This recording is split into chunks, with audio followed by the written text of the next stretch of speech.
Once, there was a glorious kingdom established among the heavens. From that kingdom came a crowned heir, tasked with seeking out the Genesis Pearl from the kingdom of darkness. The first crowned heir began her journey of seeking the pearl. But she was deceived, and the memory of her noble origins faded. She now believed that she was the queen of the kingdom of darkness. But take heart. A second crowned heir had already taken up the path where the first had stumbled. This is the story of your journey, of your tale to be told.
Though the clouds may darken and light turn to gloom. According to coaching, this is what we should say.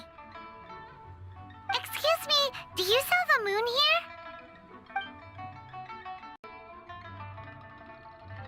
Yes. How many would you like? It's not convenient to speak of numbers here. Ah, well said. Please, use this to ascend to the chamber. Yes, speaking of which, are you two the guests that Lady Ningguang has arranged to meet with today? Yep. And yet the code they used was not the one for guests, but for the Yuheng. What's going on here?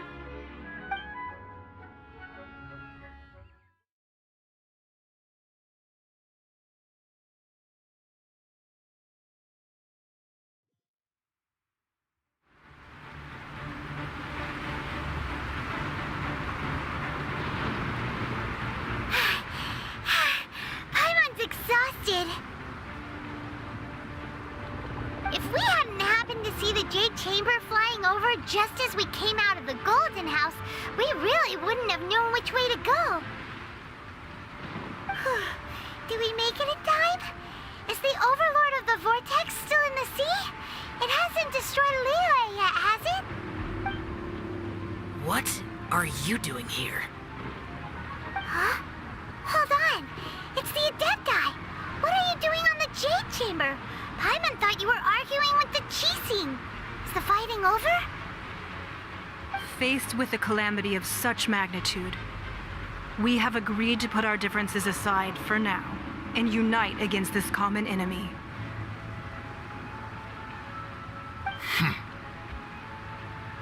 Oh, Paimon gets it. So how do you plan to defend Liyue? Just seeing this Overlord of the Vortex guy puts a pit in Paimon's tummy, even from all the way out here. It's not just you. We've got new Millilith recruits who can't even stand at attention without shaking. The force of an ancient god's presence seems to be too much for ordinary people to handle. Which is why we must stop that monster before it gets any closer to Liyue Harbor.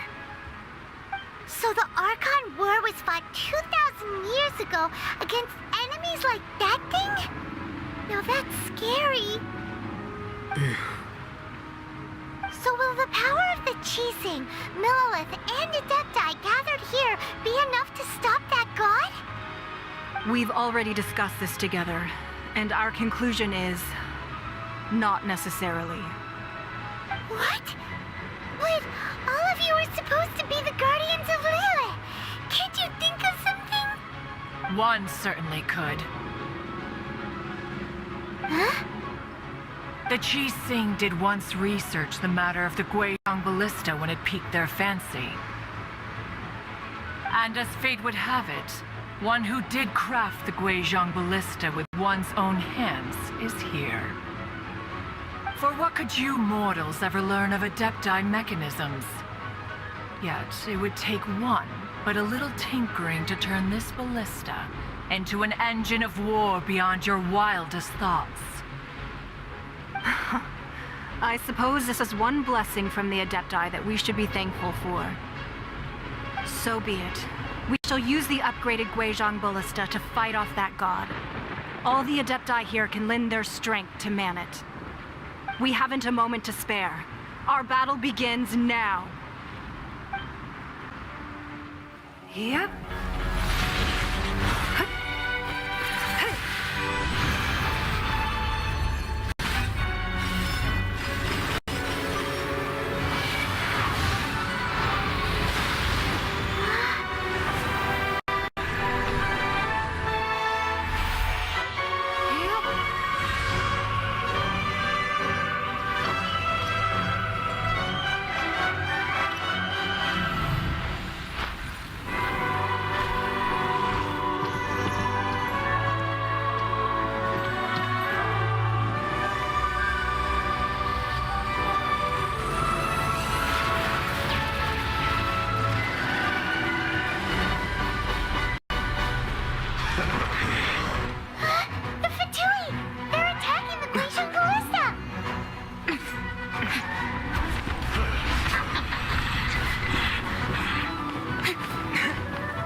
The 3 Adepti are manning the Guizhong Ballista.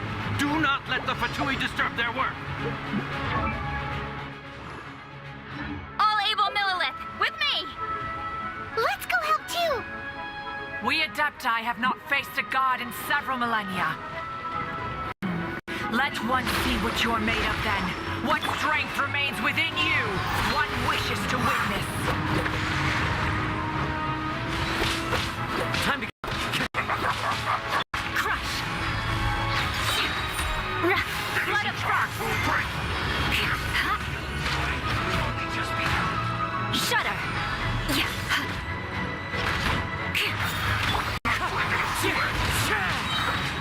Fallen leaves, adorn my night! You can't run! Wind strike!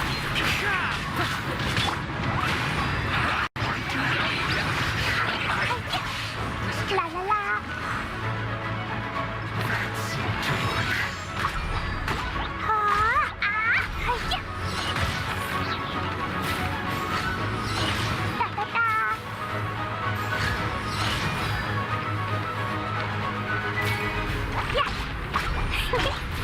Don't be a killjoy!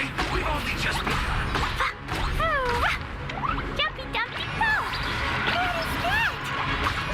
That is Osial's divine power. I am very familiar with it. Be careful not to get hit.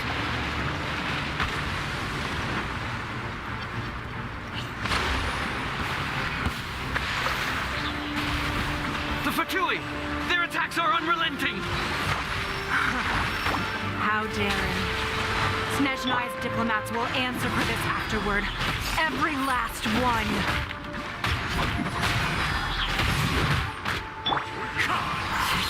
As one with wind and cloud. I ain't right there. The ancient gods attack me again! There are so many Fatui too! We can't help! Were you about to say we can't hold them, children? Must learn from my mistakes. Don't lose heart. Here, take this. This is adeptal energy! That light from your body, it's like the time I show you cars! Wow, it's Madam King's shockwave! This granny's really strong!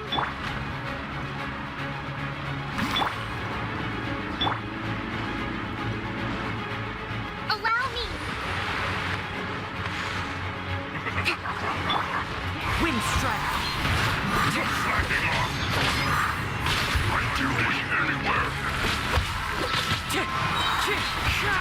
Killjoy! We've only just begun! Hold the line! With the blood of the Chilean, I guard you against evil! Cast your fear of injury by the wayside, and fight with all your might! I too did this during the Archon War! So this is what Ganya's like in a fight! My name means swiftness. Take my power and run as I do. We're going too fast!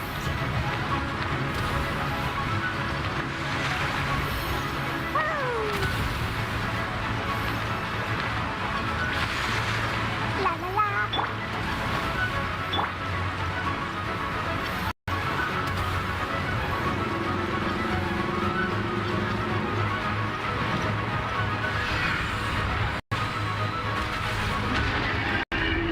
Child, you are strong in body and spirit. Perhaps you can withstand 3 forms of adeptal energy at once. This will hurt a little. Please bear with us. Once you've adapted, try to use them in battle.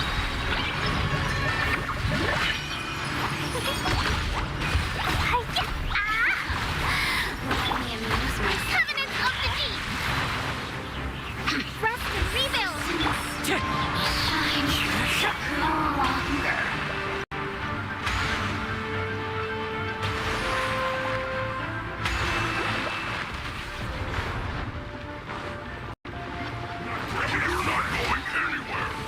Freeze to the core.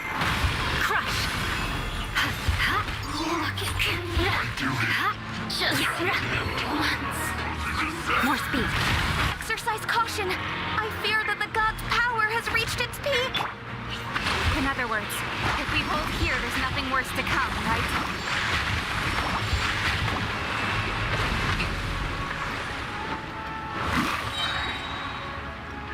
Let's move out. Turn! Bring refuge! Wind strike. This isn't Fallen leaves. Adorn my night!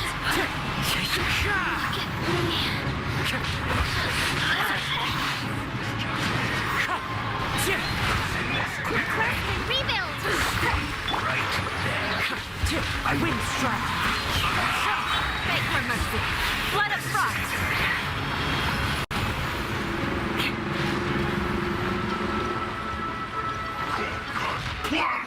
Crush.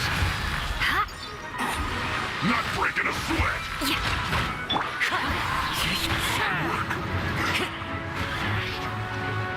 The Fatui's numbers are thinning. Fight on, comrades! Once we finish this lot off, the Adepti will be able to deal with the god in peace.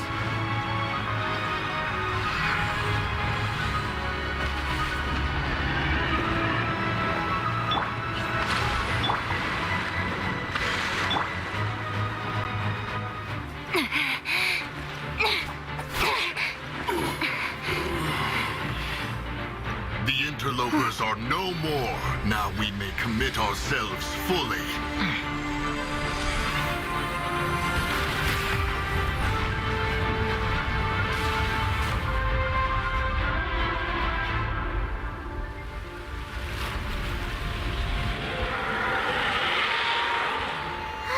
It's working! We just need to keep this up!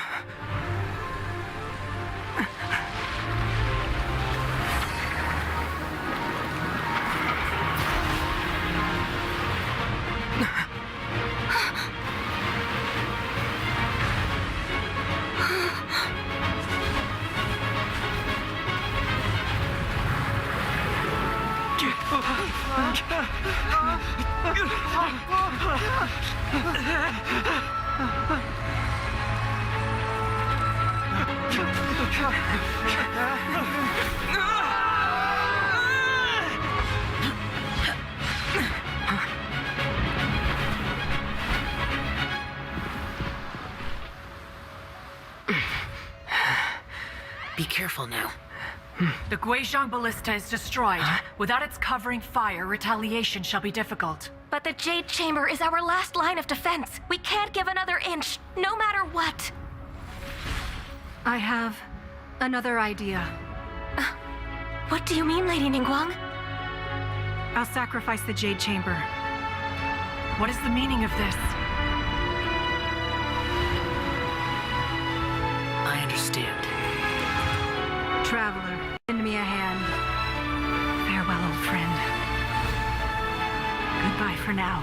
Let us meet again in the future.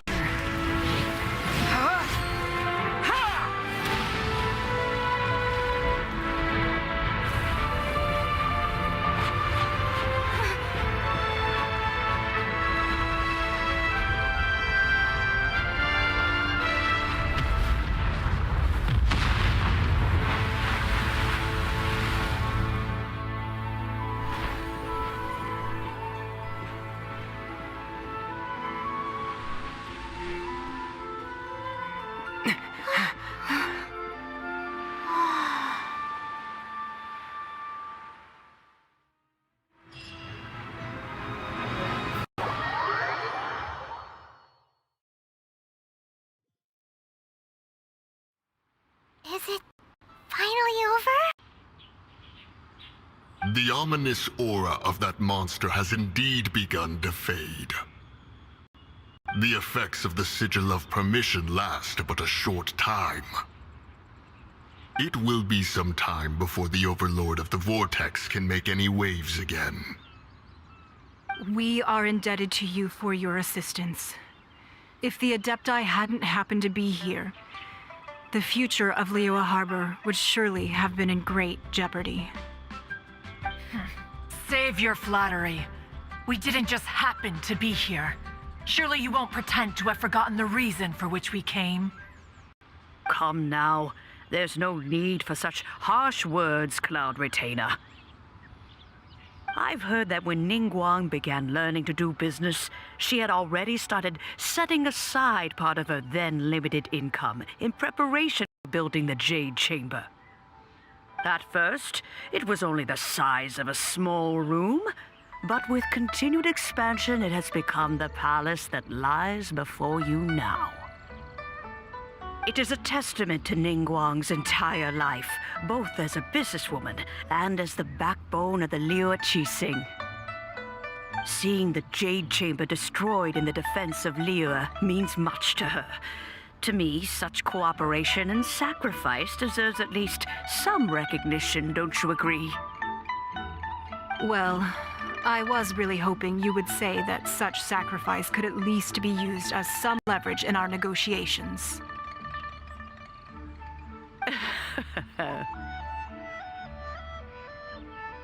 Thank you all for hearing me out. We know very well why the Adepti came here today. But please forgive us. We cannot yield to your wishes. Oh? 3,700 years.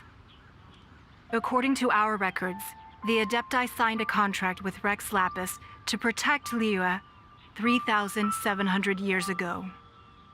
Even to this very day, Liyue and its lands have stood the test of time, immovable as stone, just as it was thousands of years before. This is truly no small feat. But that does not mean that the Liyue of today is the same city as it was all those years ago. Do not merely cast your protective gaze upon the land. Instead, focus your sights on our city and each of the citizens that dwell within it. Are you questioning our means of protecting Liyue? I mean no offense. I simply hope that our Adepti forebears would see Liyue in a new light. Forebearers, you say? One doubts you would be fit to be part of such a lineage. This morning, Rex Lapis appeared to me in a dream. What? In the dream, I yearned to tell him that we Qixing, though mortal, are equally bound to the contract. Each passing generation of the Qixing leaves many things of value to be inherited by the next generation. I also thought to tell him how the past generations of Qixing had strove under his rule to survive in our mortal world, establishing a network of contracts which has since come to be known as trade. But I dared not speak. I could only gaze at him in silence until the moment I awoke. Oh, Ningguang. Yet another perspective. What are you trying to say, Outlander?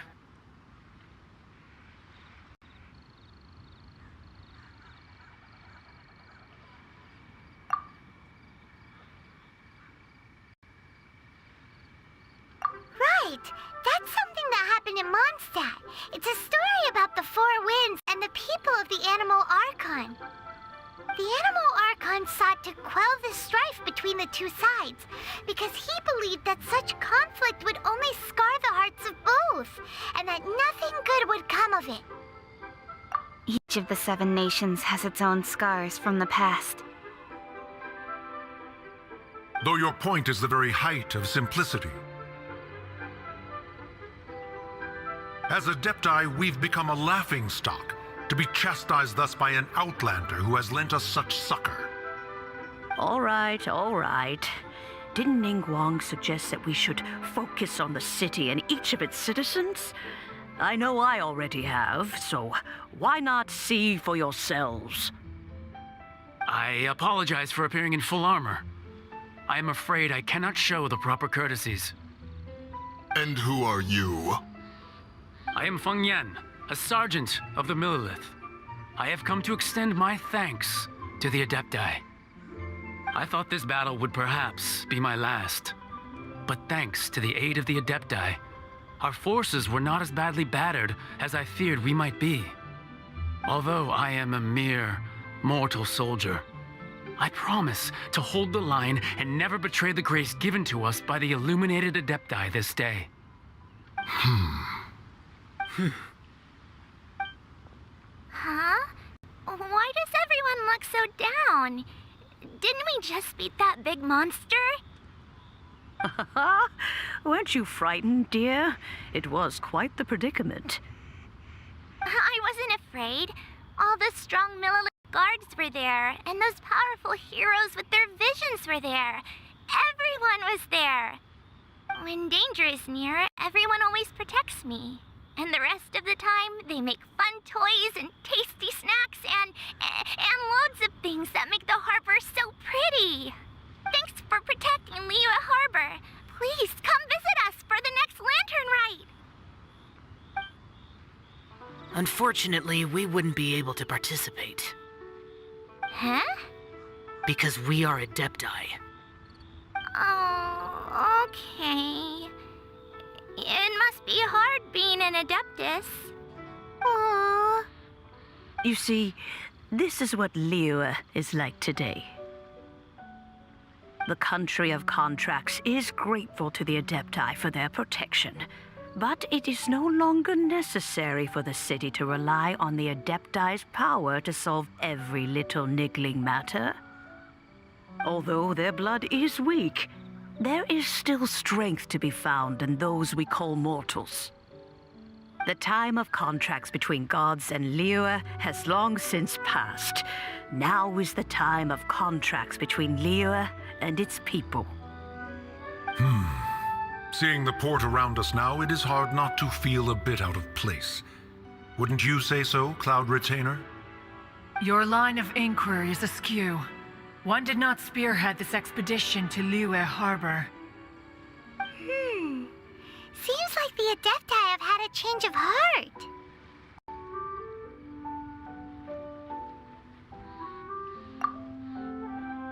Let us return now. Eager to leave, conqueror of demons. Yes, one understands what the Conqueror of Demons means. The city of Liyue has changed much after our long separation. One fears that by the time one finally grasps the new contracts of Liyue, you humans would have once again changed the place beyond recognition. Fair enough. Away we shall, and return whence we came.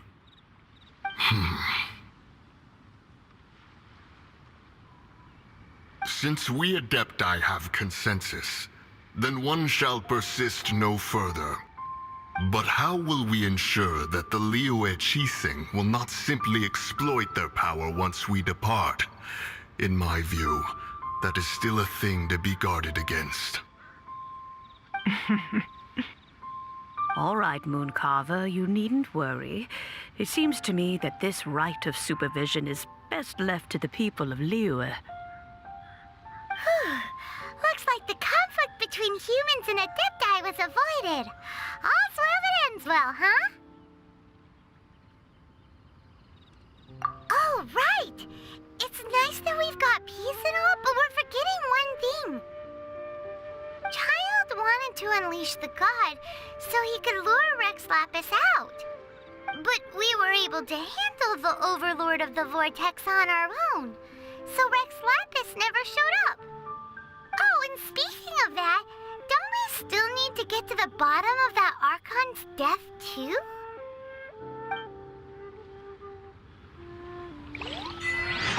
Hyman doesn't get it. But isn't the strongest lead we have the Adepti-less rite of parting that we're organizing? No idea where Zhongli's gone. Let's ask for him at Wangshen Funeral Parlor.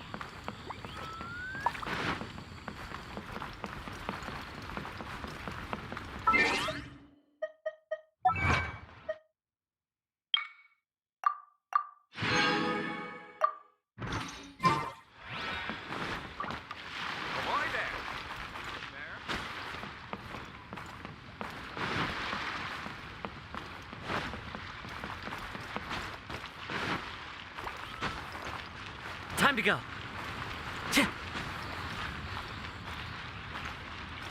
to go.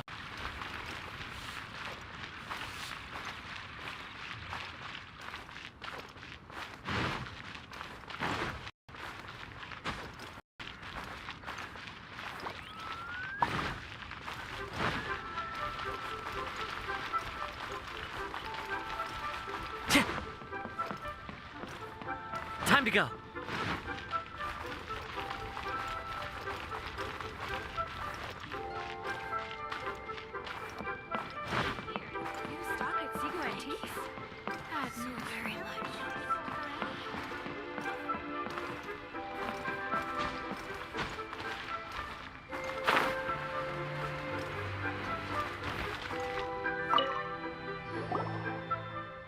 Is there anything I can do for you two?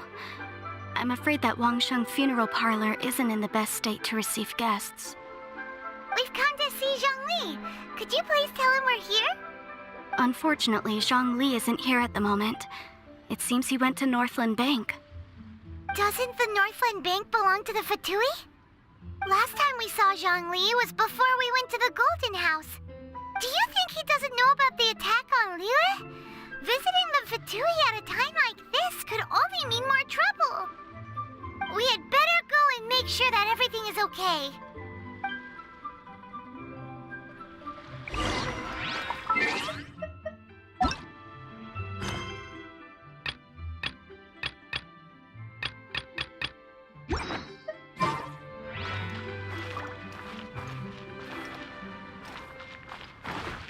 Feel free to take a look around. What should I put in my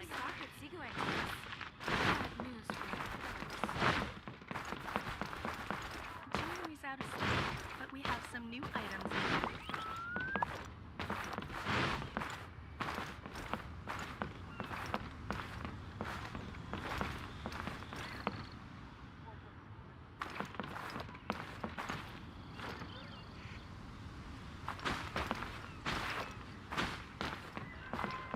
What should I put in my letter?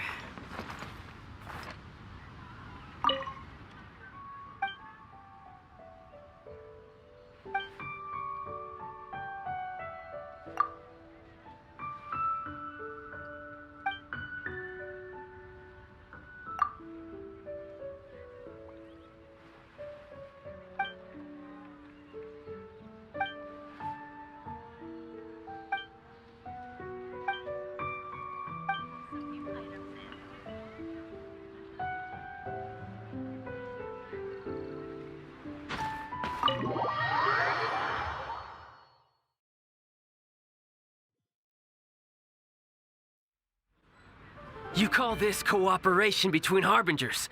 Cooperation involves communication, you know. Don't take it to heart, child. Besides, aren't you happy that you got to skip the formalities and bring chaos to the land? I'm sure you must have enjoyed that.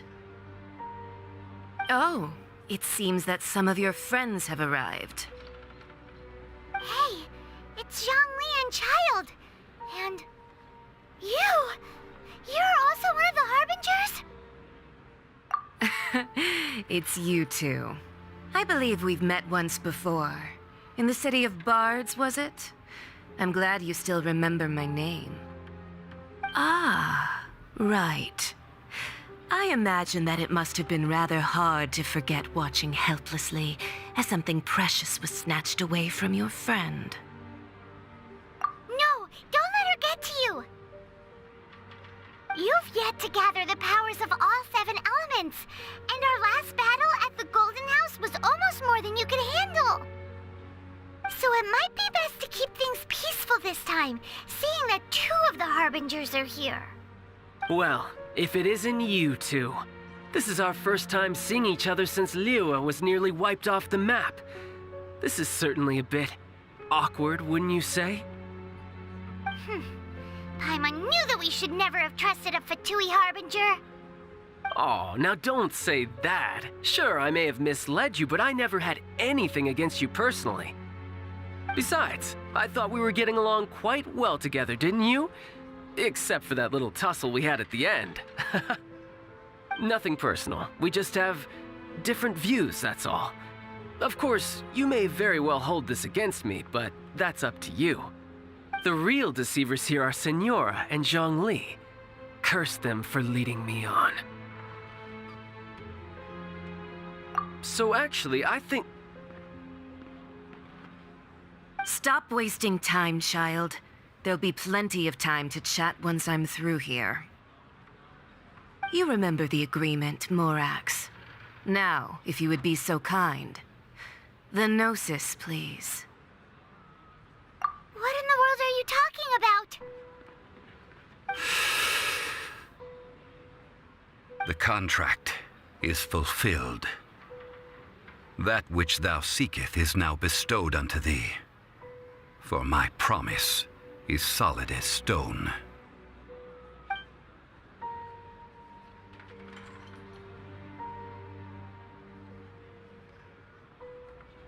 How sanctimonious.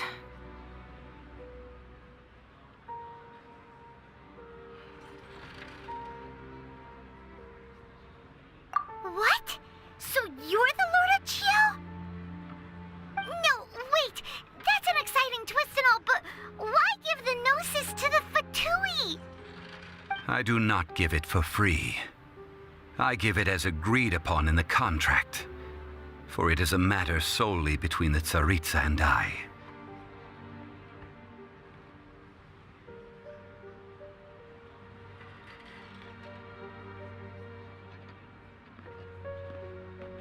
Yeah, you don't think you went a little bit too far with that whole fake death thing? Everyone was preparing the ceremony for you, and splat! This big dragon falls out of the sky, and all of Liyue goes into an uproar. Talk about a disaster. Gathering all the forces that had been bubbling behind the scenes, and then stirring them together in a pot that was bound to boil over. That's what he wanted to see, am I right? Wait, what? Perhaps it's best that I explain. As you know, I've dwelt upon this world for more than 6,000 years. It is now 3,700 years ago that I founded Liyue together with the Adepti. Even boulders that can withstand whirlpools will erode with the passing of time. I kept convincing myself that cracks had not begun to form, and that the end of my time had not yet come. Until one drizzly day, as I was strolling along the harbor, I heard a merchant tell one of his workers, "You've finished your duties. Go ahead and call it a day." I stood motionless among the crowds, asking myself, have I already finished my duties? Oh, Zhongli. But as I began to consider relinquishing my divine role, I soon discovered that many reasons still remained to not hastily depart. Was Liyue, the city I had dwelt in for so long, already prepared to enter its next age? I decided that a test was needed in order to reveal the answer. So I feigned my own death, and gathered the cast of Child, the Adepti, and the Liyue Qixing to play their roles together on the stage that was Liyue.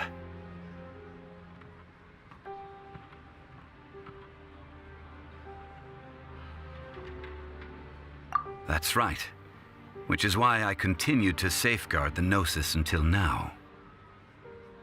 So you mean that if the chaos ever reached the point of no return, you would simply appear and use your divine powers to bring Liyue back under control? Of course, and it would have been all too easy for him too. Just as a child quickly matures after losing their parents, so has Liyue matured when faced with the death of its deity. In the end, the resolution to all that has transpired was even more satisfactory than I could have hoped for. Take the Adepti, for instance. Owing to their years of seclusion, they were the least informed. Yet when faced with a crisis, they commendably showed the greatest amount of restraint possible. Not only did they manage to cooperate with the Qixing, but in the end, they even made efforts to understand the hearts of the people. Credit is also due to Signora, the emissary dispatched by the Cryo-Archon to fulfill our contract. At my request, she kept everything she knew in strict confidence. This despite the eavesdropping ears of her colleague, Child. This meant I could remain as Zhongli, even having the chance to fulfill the age-old traditions of Liyue in this mortal form.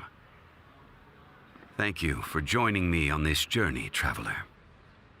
All of these things turned out as I had planned. There is only one thing that I had not anticipated, and that was the conduct of the Liyue Qixing. I had expected them to do no more than the Adepti, to come to the defense of Liyue. But when all was said and done, they seized the opportunity to supplant Liyue's divine protectors, and used the subsequent power vacuum left by my death to quickly gain complete control of Liyue. Huh? That doesn't sound good at all. On the contrary, I think it is excellent. I had always feared that it was too soon for them to take over from me. And it was also that which I longed for the most. As such, this is the best parting gift anyone could have given this god of old. Hey, what about me? Doesn't anyone feel the least bit of remorse for deceiving me? You've practically kept me in the dark. I think that thanks would be more appropriate. You certainly played no small part in all of this, wreaking havoc and turning the city upside down. The Lord of Geo ought to thank you for your performance, if anything. If you hadn't created the pressure of a battle between mortals, Adepti, and a god, the lump of coal resting in the hands of the Geo-Archon, Liyue, would never have been able to become a dazzling diamond of a city. Huh? Just whose side are you on, mocking me like that? Are you itching for a fight? Be that as it may, you've come out of this as the hero of Liyue. I, on the other hand, will be forever prescribed as a disturber of the peace, no?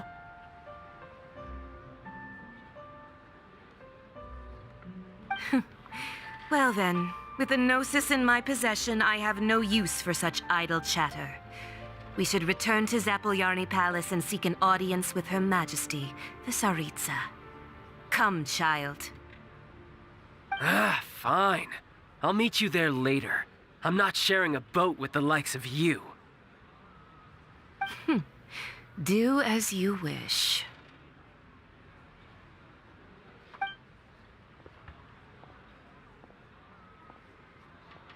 Now then, is there anything else you wish to ask me?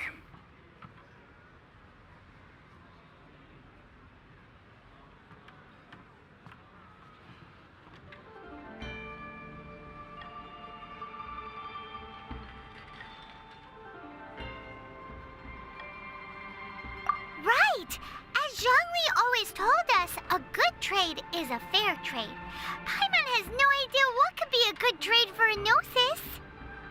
Realistically speaking, there is no such thing. Huh? However, I am the god of contracts. For thousands of years, I have made countless contracts. If the deal was of no benefit, then I certainly would not be inclined to agree to it. My agreement with the Cryo-Archon will be the last of my contracts as the Geo-Archon. My contract to end all contracts. As for the bargaining chip that the Tsaritsa used to balance the scales, uncover that answer for yourself in your future journeys.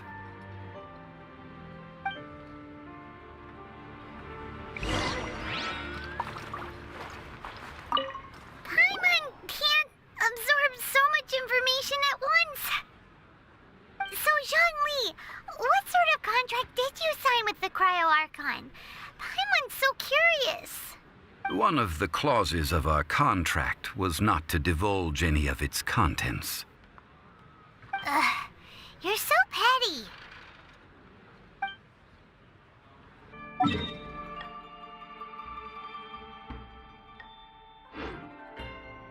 There are leaves around, and I know just the tune to accompany them, if you wish to hear it. The wind knows me.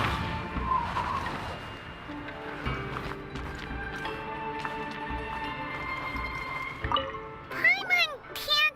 So young... One of the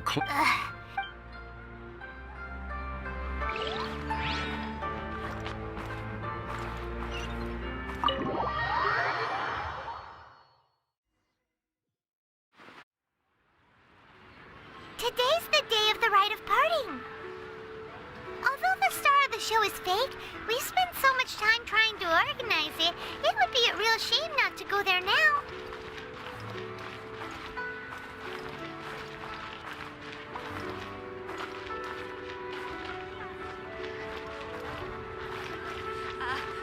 Join the Adventurers Guild. Time to go.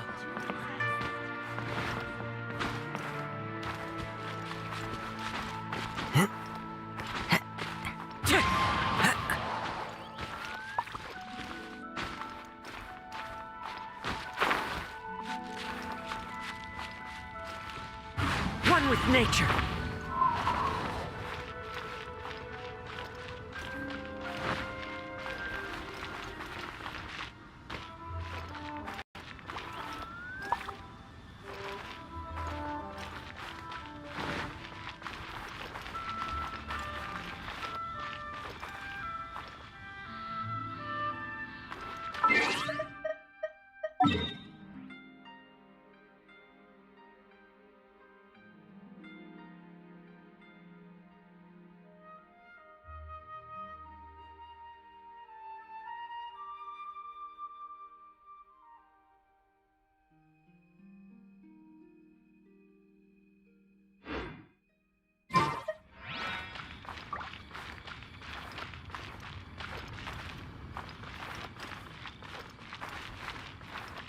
You know that god from the ocean couldn't have just shown up out of nowhere. I mean, it's been 2,000 years since Rex Lapis subdued it. Yes, and to think that this happened right on the heels of the incident with Rex Lapis, too. Say, do you think the person who assassinated our lord and released that evil god might have been one and the same? Now that you mention it, that's very possible. Yes, it's very possible indeed. I mean, it all fits together. That person must have colluded with the evil god to harm Rex Lapis. Oh, that wicked, black-hearted scoundrel. Still, what sort of supernatural prowess must this person possess to be able to do such things? I have never heard of such a person in all my years. Ah, forget it. Guessing's no use to us. Look, the Millilith over there looks like he's about to make an announcement. Let's hear what the Ministry of Civil Affairs has to say first.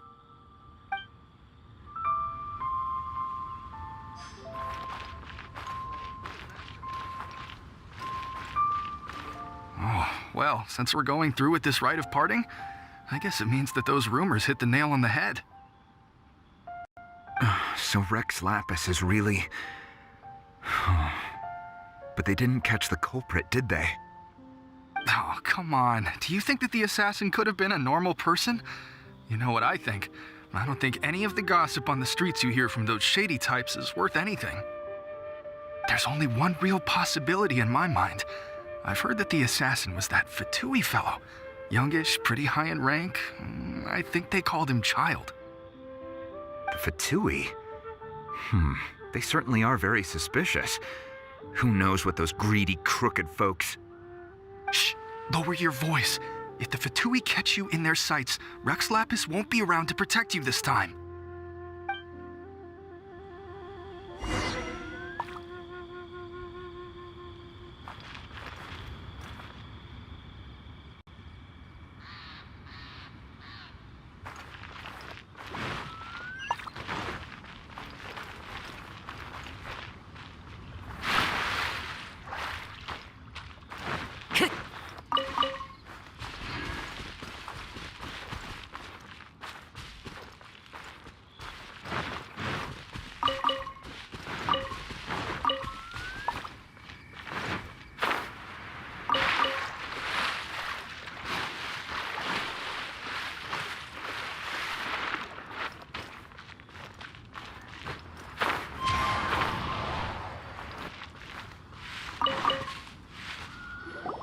Hear ye all, the Chising's words.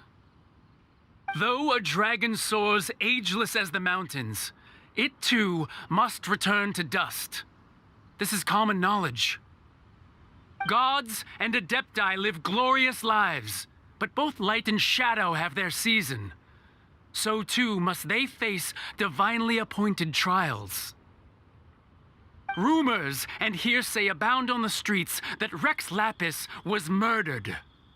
Now, let the truth be revealed. Having been thwarted in his trial, Rex Lapis's soul has recouped the celestial heights. He beseeches the people of Liyue to grieve not and to let not their hearts be saddened. Nor are they to believe street-born rumors or indulge in baseless speculation.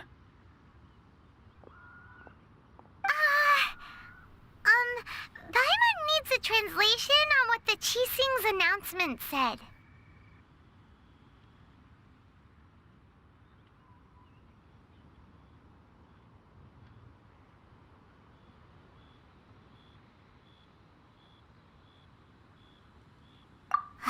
So that's how they're spinning it. Something feels off. Why would they suddenly give up looking for the murderer? Not to mention how this excuse sounds like something they just made up on the spot. Could the Chising already have known that Rex Lapis wasn't dead? But Zhongli said that neither they nor the Adepti knew anything. Did Zhongli tell them in secret after his gnosis changed hands?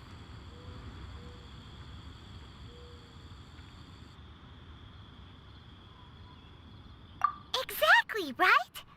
Ooh, seems like the rite of parting has been going on for a while now. Let's go have a look.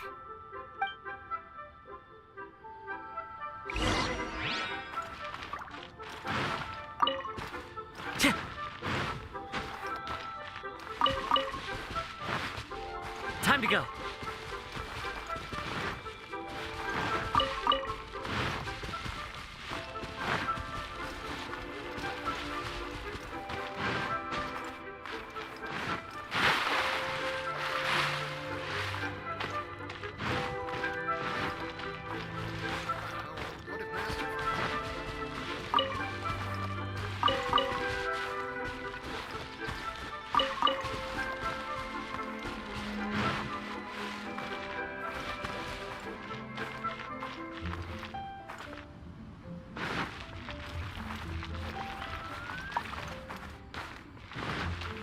Wind Strider!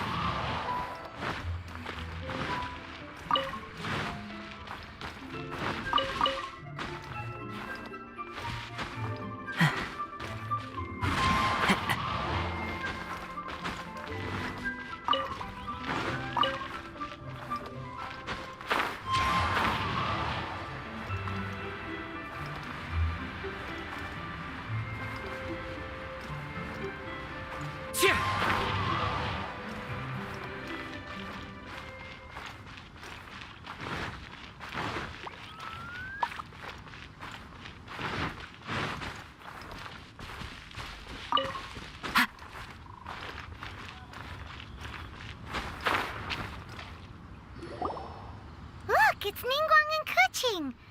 Are they saying something? Are their speeches over? As said previously, Rex Lapis's soul returning to the heavens is the end of the contract. And it is also the end of an era. 3,700 years of contracts burnt and reduced to ash. We, the people of Liyue, were indeed prosperous. But blinded by our prosperity, we forgot that time can be pitiless. The long, unending dream of our Archon walking among us.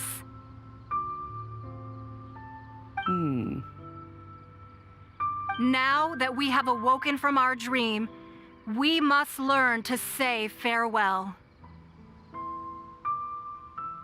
Will you stand with us as we re-establish our contracts? As we build a new age of prosperity? So concludes the words of Her Eminence the Tianquan. Does Her Eminence the Yuheng have anything to add? Huh? Is she looking this way? Traveler. Yikes! She really is looking our way! Is that the traveler who they say defeated the ancient god? So young. The Liyue Qixing always repay their debts. And as you have heard, our eyes see far and our reach is long. Name your price. You deserve that much. Whoa!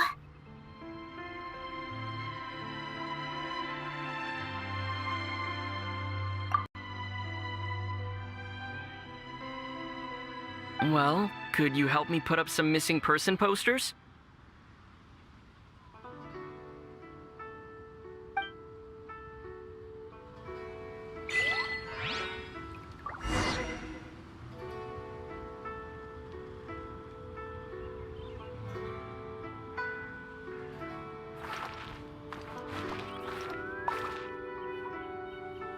Roping you in was possibly the most masterful move we could have made. I believe that future generations will say so too when our deeds come up for their review.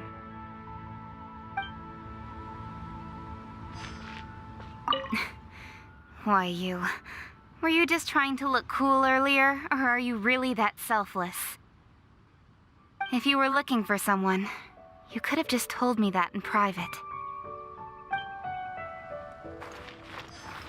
The cleanup of the premises, managing the crowds as they exit, making an account of the rite? There's much that remains to be done. I didn't miss anything, did I?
This scenery is wonderful.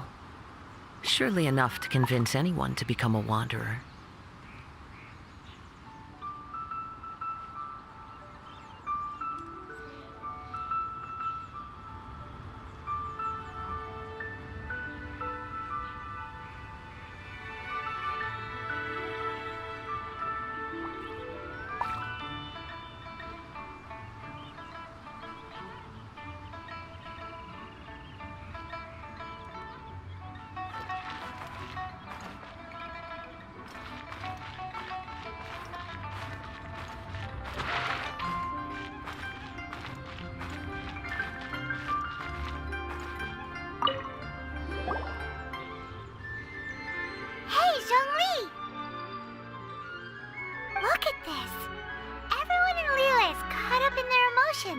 thinking that they'll never see Rex Lapis again.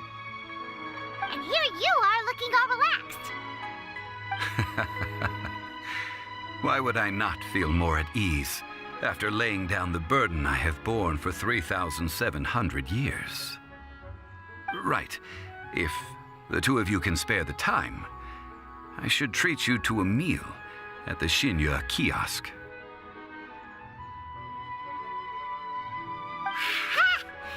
That sounds like big talk, Zhongli. Paimon might have believed you if you were treating us to some third-round knockout, but you'd have to pay out your nose just to stand inside Liyue kiosk. Are you sure you can afford it? You're right. I do like the Mora.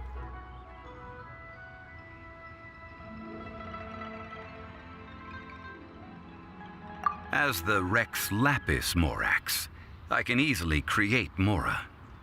But since I have chosen to walk this earth as the mortal Zhongli, I should abide by the same rules that mortals do. When I was journeying with you, though I still had the Gnosis in hand, I knew that I must soon retire from my role as an Archon, so I had to rehearse a little for my new life. Oh, no wonder! Paimon gets it now.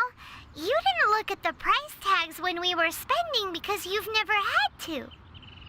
But since you weren't used to not being able to just make more Mora as and when you wanted to, you had to try becoming a parasite to society who lives off of other people's credit. Well, we were only spending Fatui money. You don't have to say it like that. In the City of Commerce, we do not merely exchange money or goods. We also exchange knowledge, memories, and foresight, as well as positions, roles, and lives. The Archon Morax could never experience life as the true mortal Zhongli could, no matter how many times he descended to be with his people. I must thank you for that. I will treasure the memories that I made as Zhongli, traveling the streets of Liyue with you. That is true. But there is no journey that does not end. No meetings without partings. Paimon thinks that we should make a move and continue our search for the Seven. I fear that continuing your journey may be difficult. The nation that neighbors Liyue by sea, Inazuma, is presently closed. The Electro-Archon Ball. And just as the people of Liyue preferred to call me Rex Lapis, she too goes by another name among locals in Inazuma. Paimon thinks we've heard that one before. Raiden?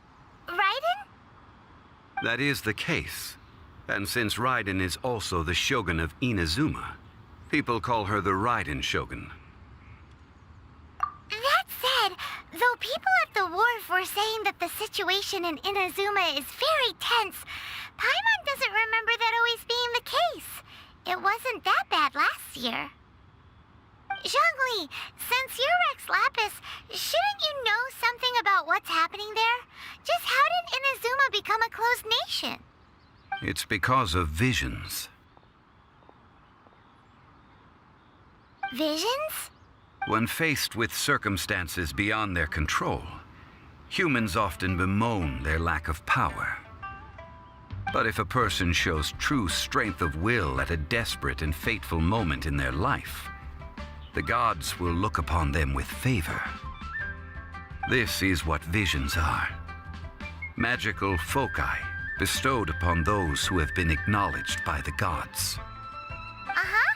That's how people in Teyvat see it.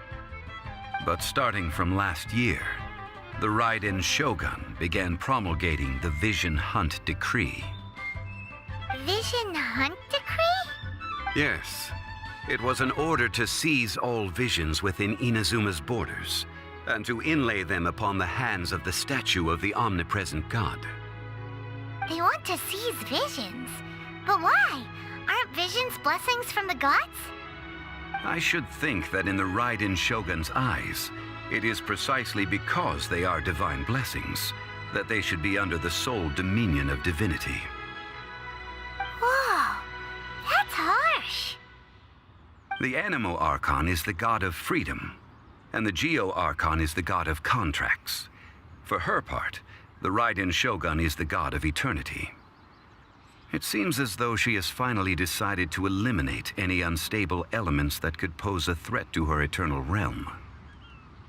The fact that even I, the oldest of the seven, have now passed away, will only strengthen her resolve to pursue eternity. Knowing her, she must have again quoted that adage she is most fond of when proclaiming that decree to her people. 7 ideals for 7 gods. And of these, eternity is nearest unto the heavenly principles. All right then. Was there anything else you wish to know?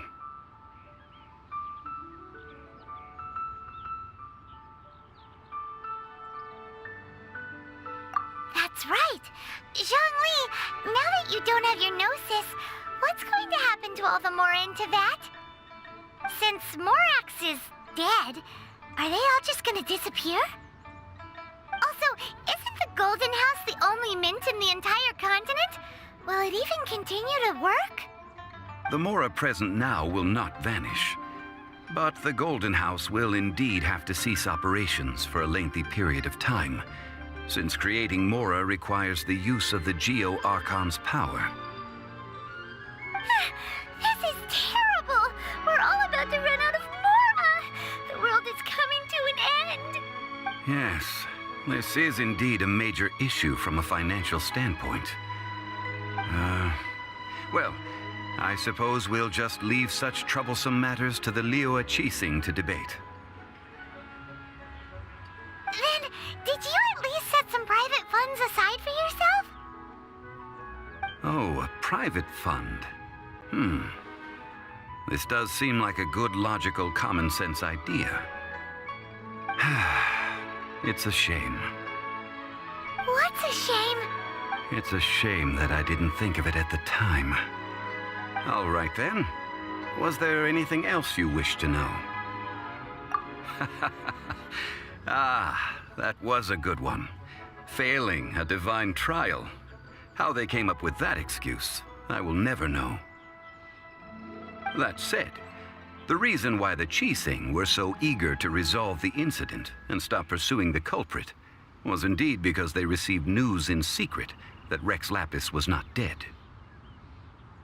I hinted as much to the Adepti as well. How did I accomplish that, you ask? Have you ever heard of this particularly convenient Adepti art known as gifting dreams and visions?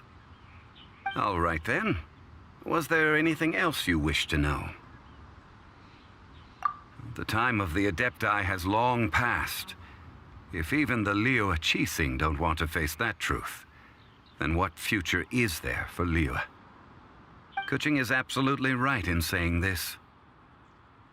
Now, though I did laud Ningguang's desire for power, believing this to be a good thing, and thought as a matter of course that she must have been behind the Qixing's plan to take governing power over Liyue from the hands of the gods and Adepti, could the original person who brought up the idea of seizing power have been... All right then. Was there anything else you wish to know? Yeah, about that. Before the Qixing made their announcement, we listened to a lot of people talking on the way. Most of them put the blame for everything on Child. These are indeed false accusations. But it remains undeniably true that Child did send people to the Jade Chamber to prevent the Adepti and the Qixing from defeating the ancient god. I've heard that Ningguang is busy milking that for all it's worth on the foreign relations front at the moment, browbeating the envoys of the Fatui. Ha! Those poor Snezhnayan diplomats. If it weren't for Child's exalted position as a harbinger, I'm certain that they would have shifted all the blame to him and called for his dismissal by now. All right then. Was there anything else you wish to know? Well then, I suppose you'll have to find a way to get inside this closed nation. Have patience. I suspect that some serendipity must first come into play.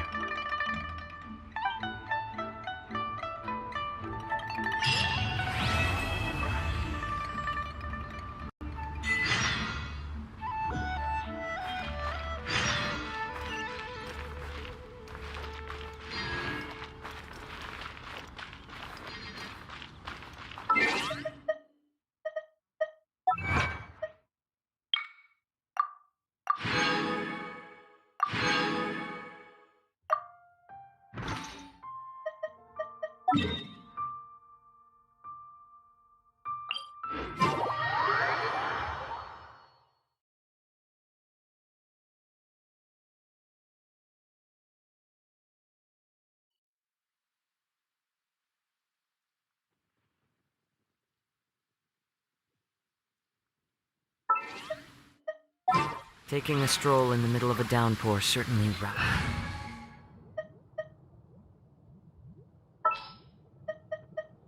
There's still a long road ahead. But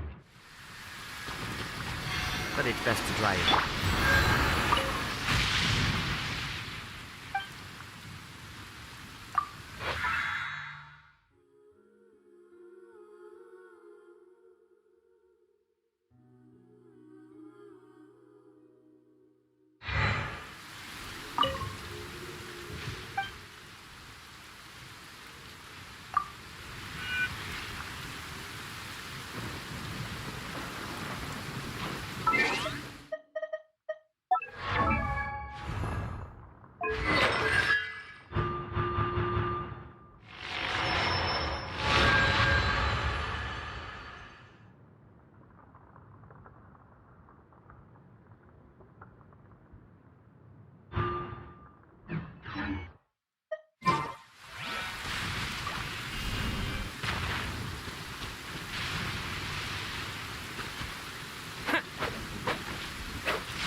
Evil shall be dispersed.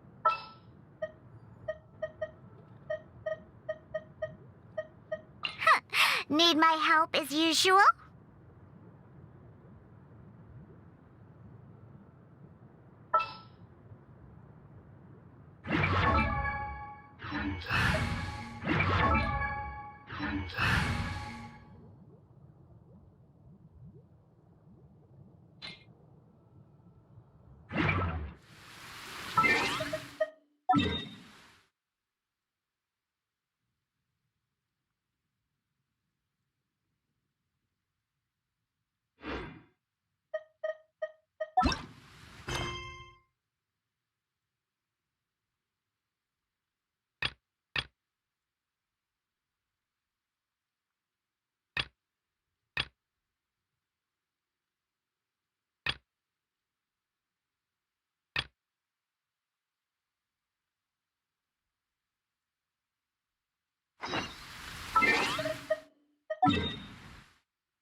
children, come, come. You've arrived at just the right moment. I've been looking for you. Oh, what is it, Granny? Need any help? Oh, no. You've done so much for Liyue Harbor already. I could hardly ask for more. In fact, my old friends and I have been putting our heads together to think of what sort of gift we might give you in return. A gift? For Paimon?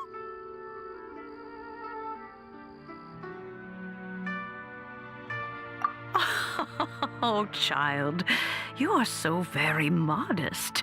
Uncommonly so, even. But you mustn't decline this gift. I simply won't allow it. When you traversed my old teapot in search of the cleansing bell, I heard your little friend mention that you often camp out in the wilds. That simply won't do, especially since I imagine you still have a very long journey ahead of you. Fortunately, I have not yet grown so old as to see my subspace creation abilities atrophy. Oh, did my friends never mention that to you?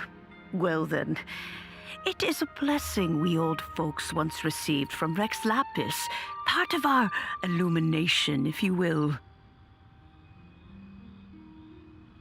I will not go into too much detail, but subspace creation is the ability to create a small, autonomous pocket world. The teapot that you entered previously was a little trinket created using that ability. So, in the eyes of an Adeptus, creating a magic teapot world is just child's play, huh? Oh, indeed, the teapot is nothing to boast of. One such as myself must depart from this realm to create a world of one's own. Rex Lapis, on the other hand, moved mountains and seas. That is what one might call an exercise of true power. But that's enough nostalgia for now. The gift that I have prepared for you just requires a few final materials to add the finishing touch. That's right! Finding stuff's what we're good at, after all. Oh, settle down now, children. There's no need for you to go running hither and thither. I have already found a fleet-footed youngster to prepare what I need. What's more, I doubt that you would know how to find the materials I am searching for. Some of them are very rare indeed these days. Well, for starters, I require some shimmer soil from the banks of Dihua Marsh. Back in the day, it could only be found where the glaze lilies thrived most profusely. You would have to dig downward, following the roots of the glaze lilies, and if you were lucky enough, you just might find a small patch of shimmer soil there. But almost no one has been able to find shimmer soil in this manner since Dihua Marsh came to be the way it is today. Even more difficult to find is smaragdus jadeite, which must be chiseled from the rock of the chasm. Or so it used to be. Ever since the Blackcliff Forge opened for business, they've slowly but surely stripped the mines all but completely bare of it.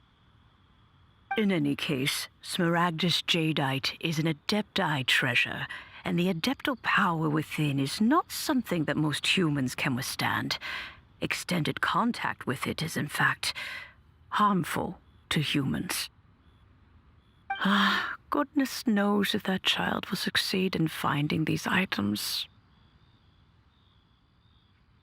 Well, since you're an Adeptus, Granny, the person you asked for help, they must be an Adeptus too, right? Yes. I suppose she does count as an Adeptus. She counts? How come there are so many Adepti in Liyue Harbor? We seem to bump into them all the time.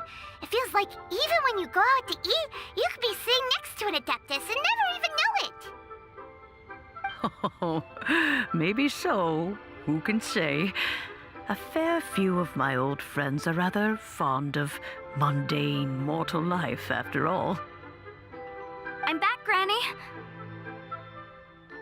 Oh, I don't believe we've met. Ah, allow me to do the honors. This child here is Yenfei. She's the one helping run some errands for me. Yenfei, I believe you already heard of the traveler and his traveling companion. Of course, who hasn't? Much has been written about you in the Millilith's records. You became one of Liyue's most wanted after the Millilith marked you as a suspect following the incident at the Rite of Dissension. After which, you fought off the Millilith at Julian Karst and made contact with the Fatui. Before finally defeating an ancient god together with Granny and her associates, and subsequently being cleared of any and all suspicion by the Chiseng. What a shame. A shame that we didn't meet sooner. If we had, well, I can't say that I would have been able to clear you of suspicion immediately, but it certainly would have been less, embarrassing for you. Allow me to introduce myself once more. I'm Yenfei, a legal advisor. Got a legal problem? You can come right to me. Oh, yes, here's my business card.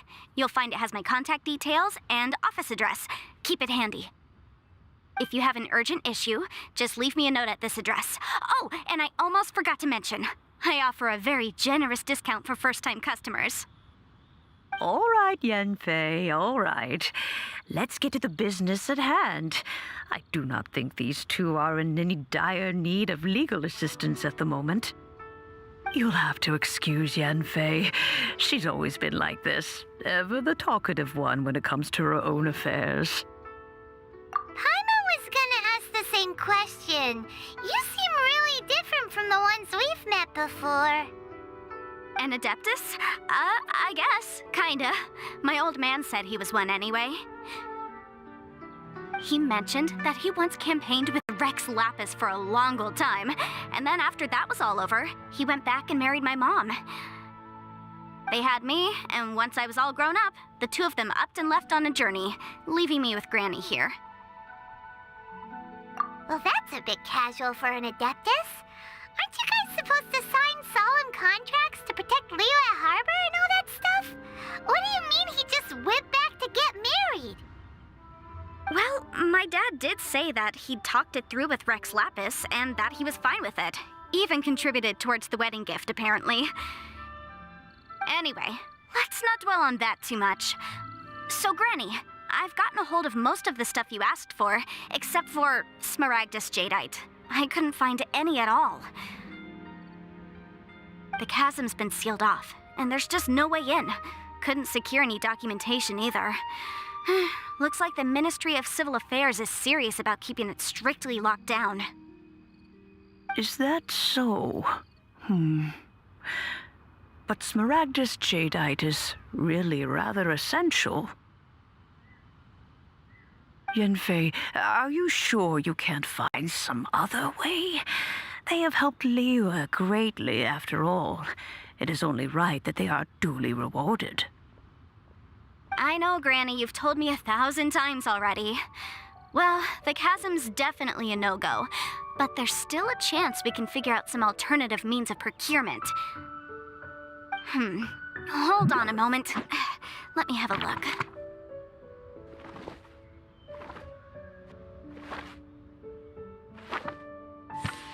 Whoa, that's a really thick book. What kind of things do you write in there? Commercial consultancy. Or Snezhnaya. Ah, found him. Krusel.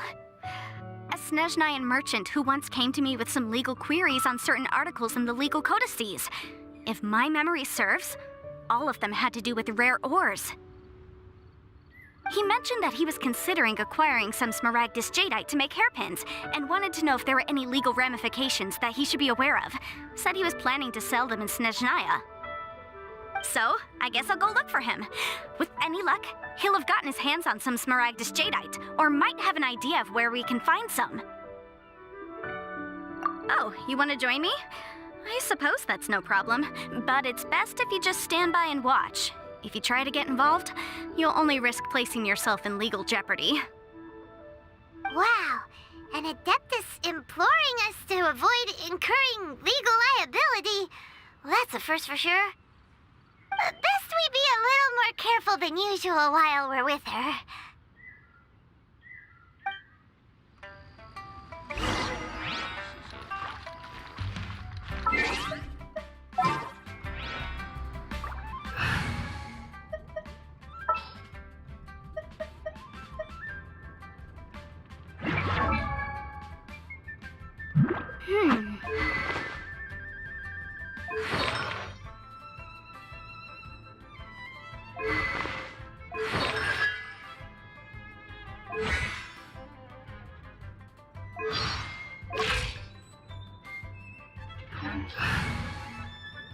I charge a higher rate to meet outside the office.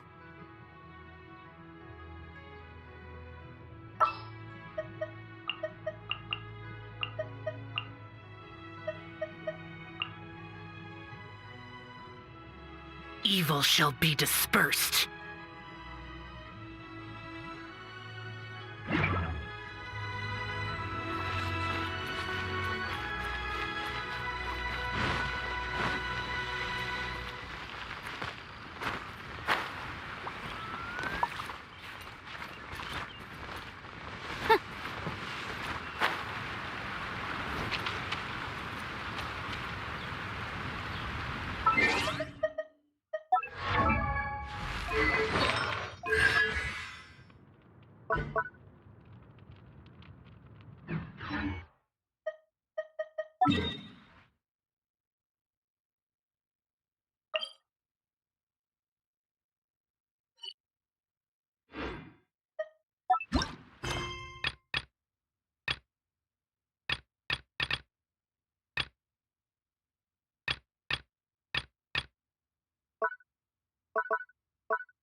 I'll remind you. Again.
Into the wind.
Time to go.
Clouds high. The birds call. Motion to compel.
Inadmissible evidence!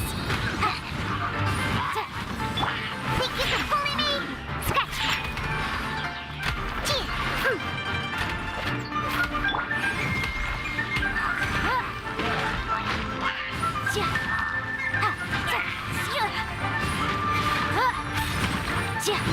Incinerate!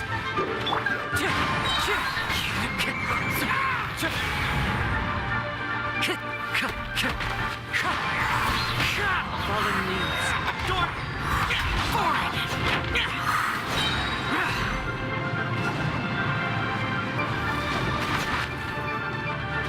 Boom boom!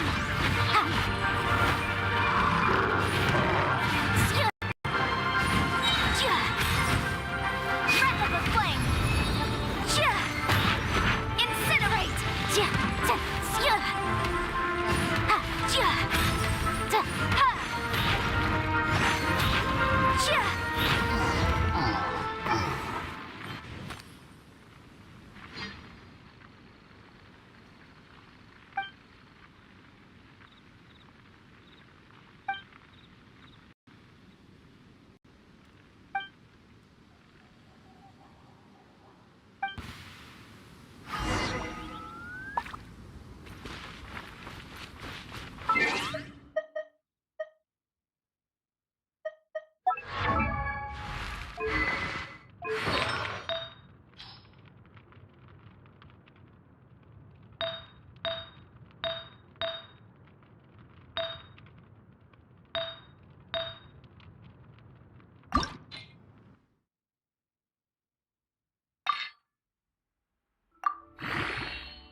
Can't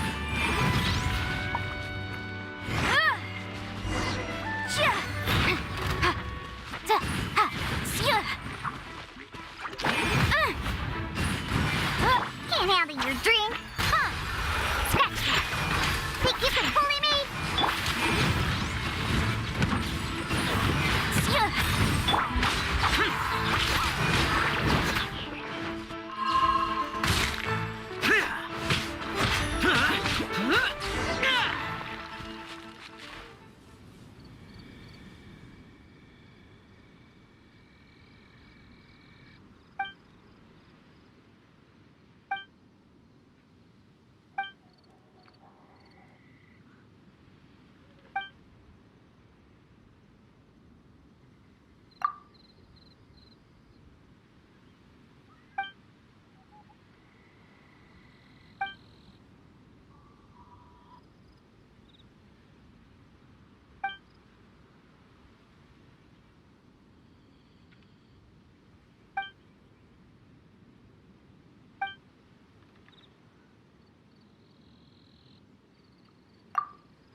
Worthless!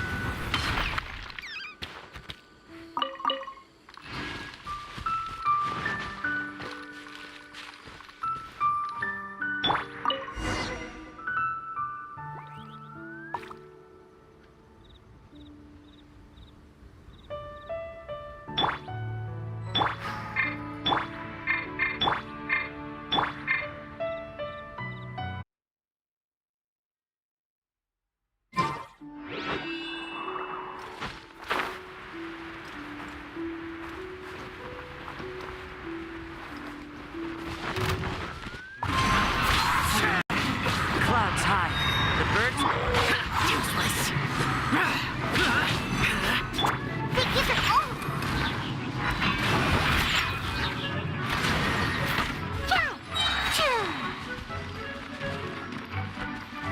Right.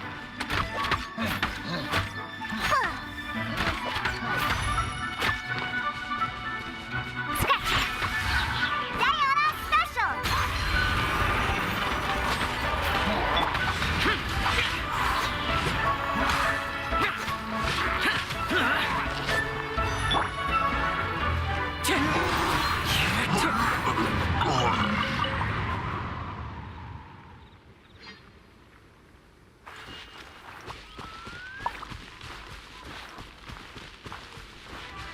Time to go.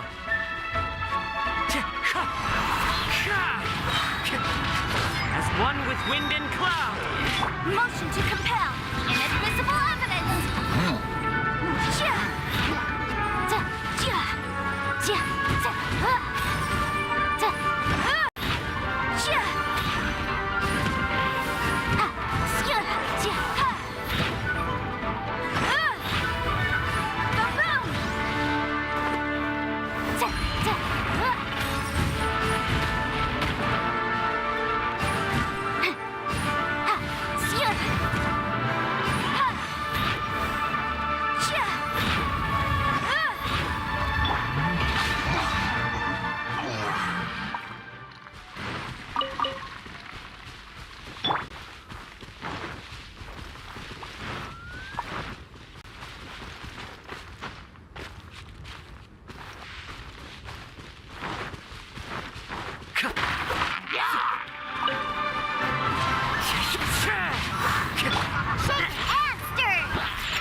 handle it.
See my adorable daughter again.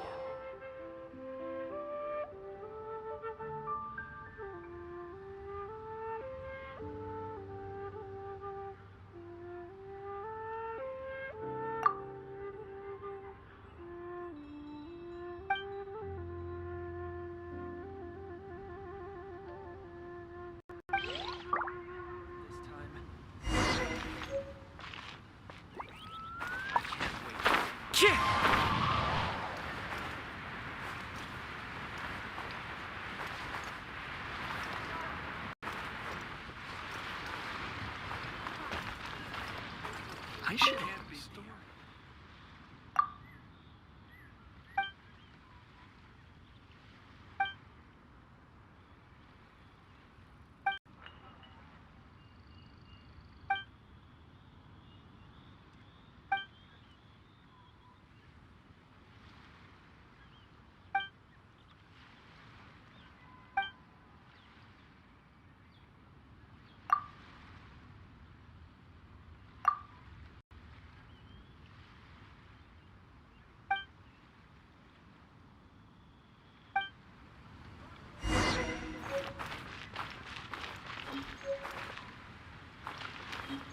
Time to go.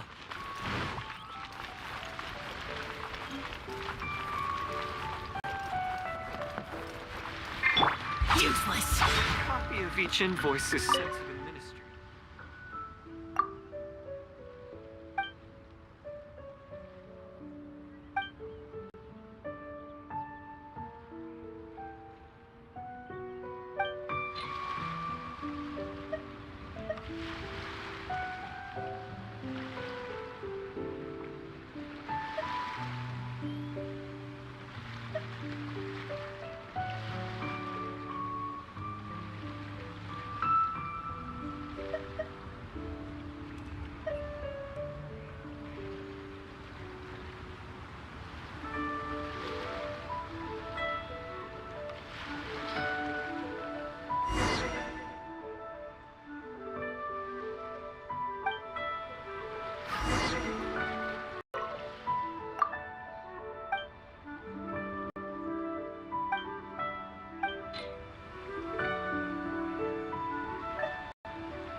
You didn't let me finish.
Hello, Mr. Crossell.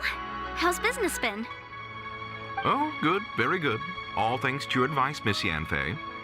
What brings you here today? You're too kind. I was simply doing my job. Now, I believe that the last time we met, you mentioned that you were looking to source some Smaragdus jadeite to make hairpins. Have there been any further developments on this front? Well, yes. As a matter of fact, in the end, I did acquire a small piece of Smaragdus jadeite and had it fashioned into a pair of hairpins. Miss Yanfei, might I presume that you have an interest in the hairpins? I must apologize. I've already rented them out to a lady named Zhi Qiao. If you'd like to inspect them, you may have to wait quite some time. Wait, isn't Smaragdus jadeite really rare? Aren't you worried about the hairpins getting damaged or lost while they're being rented out?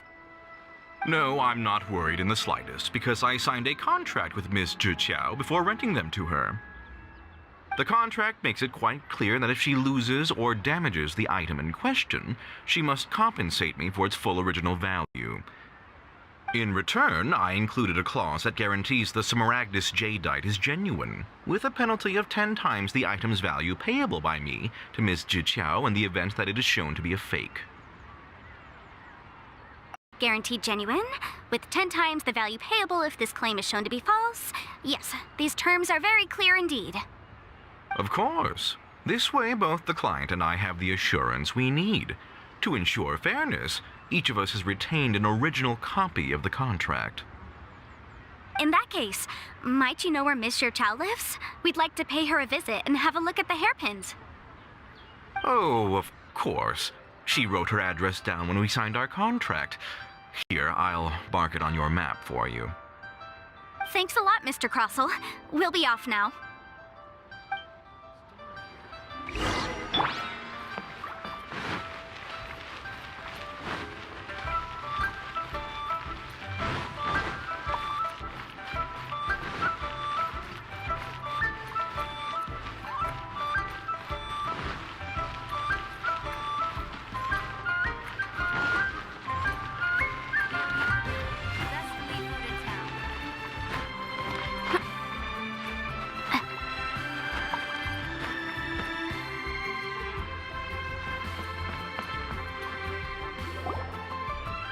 Oh, whatever shall I do?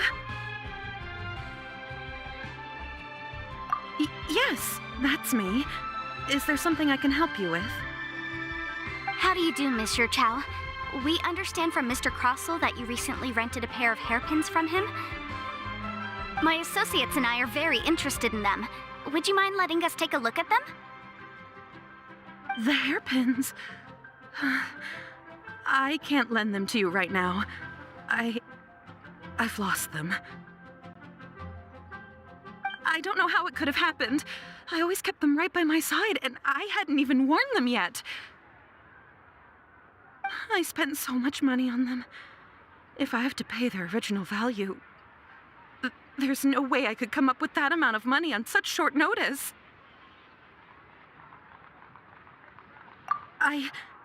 My family is in the ore business too, but business has been suffering ever since the chasm was sealed off. We now have a backlog of paid-up orders just sitting around, so we've been having to purchase some stock from other ore merchants to complete them. A big banquet is coming up in a few days, and several ore merchants I know of will be there. I need this opportunity to mingle and discuss prices. That's what the hairpins were for, to keep up appearances. I can't have them looking down on me. But now that I've lost the hairpins, what will I do? Why does Paimon have a sudden strong sense of deja vu?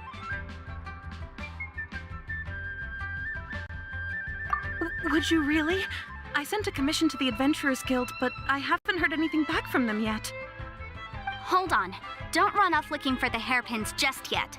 Mr. Chow, would you let me have a look at the rental contract you signed? Huh? Well, I mean, sure, I have it right here. Here you are. Let me see.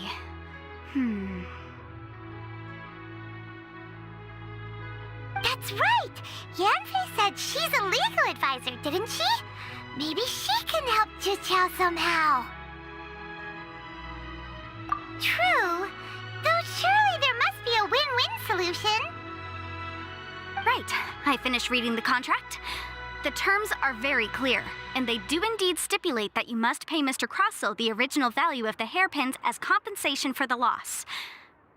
Furthermore, the contract also expressly states that the amount of compensation must take current market prices into account. And given the rarity of Smaragdus Jadeite, I fear that the final amount of compensation may end up being significantly higher as a result. Even higher? Oh, no. Uh-oh. Juqiao looks like she's about to faint. However, all of this is assuming that it is indeed genuine Smaragdus Jadeite that was inlaid into the hairpins. Did you really have to pause before saying that part? Anyway, the hairpins are lost, so how exactly would we be able to find out if the jadeite is genuine or not? Whichever way you look at it, we gotta start by finding those hairpins. Except that if we found the hairpins, there'd no longer be any need to check whether the jadeite is genuine, would there? Seems right. Please, don't trouble yourselves over this. The fact is, I lost the item and I should pay compensation per the contract.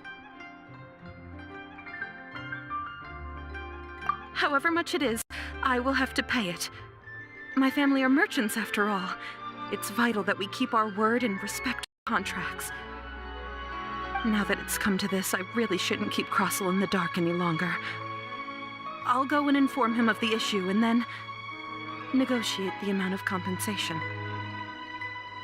Yes, legally speaking, it seems this is the most sensible course of action. But before that, I have some questions about the hairpins. So hold on a moment, Mr. Chow. When you first touched the hairpins, what did you feel? What did I feel? Well, I remember that the gemstones set into the pins were perfectly smooth to the touch, like the finest quality jade. My family has seen much jade pass through its hands in the past, so I am quite certain of my judgment in this matter. Smooth to the touch, finest quality jade. No, it's nothing. I just need to re-examine a few things. Let's head over to Mr. Crossell's.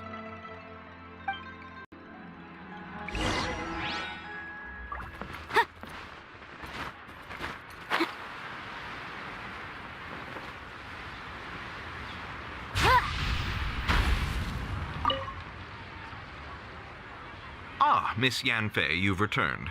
With Miss Jiqiao in tow, too, I see. How are the hairpins? I trust you're quite satisfied with them? About that.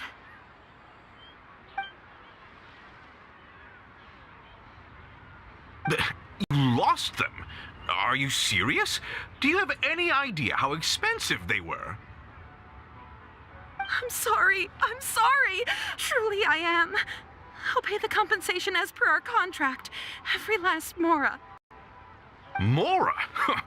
Do you have any idea what I had to go through to get my hands on that Smaragdus jadeite? I just don't... Forget it. Talking won't bring them back. Since Miss Yanfei is here, I suppose we can just have her estimate the amount that needs to be paid. No problem. But before I can give an official estimate, I'll need to do a little market research. Yes, and if I may just confirm again, it was in fact genuine Smaragdus jadeite inlaid into the hairpins, correct? Of course! Genuine article guaranteed, or I pay back 10 times the value. All right, understood. I'll conduct some market research, and once I'm back, I'll provide an official assessment of the sum owed by Mr. Chow in compensation. Please wait here, Mr. Crossell. Thank you very much. How could she lose my hairpins? She'd better pay every last mora that they're worth. Looks like I'll have to find some way to raise that money. Please wait, Mr. Chow. I have something to discuss with you. It's not convenient to speak here, so let's find somewhere that we can sit and talk in more detail. My friend, what can I get you?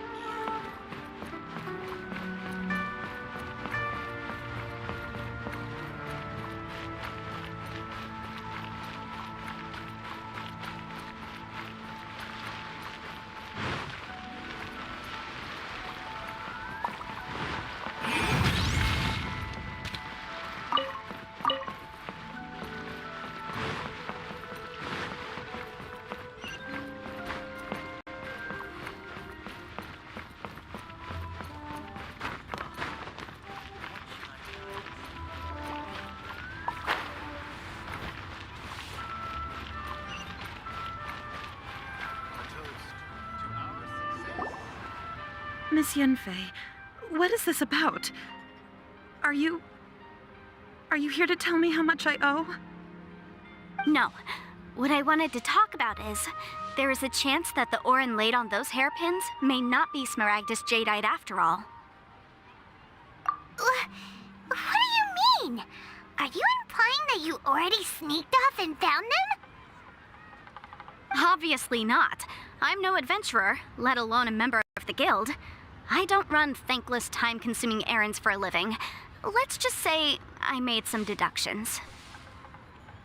I don't know if Granny told you this, but Smaragdus jadeite is found deep underground and contains very concentrated elemental energy. If mere mortals come into contact with it, well, they'll be sick in the best case. And in the worst case, they could even experience a dramatic change of personality. It most certainly would not be smooth to the touch. Mr. Chow, did you at any time feel unwell while the hairpins were in your possession? No, not at all. I felt perfectly fine the whole time. Not even the slightest bit unwell. I didn't feel anything special at all, in fact. Now that is strange. I noticed earlier that there were elemental traces in Mr. Crossell's vicinity. If I've deduced correctly, he may still have the Smaragdus jadeite in his possession. If that's the case, we should go confront him right now and expose his dirty scam right to his face!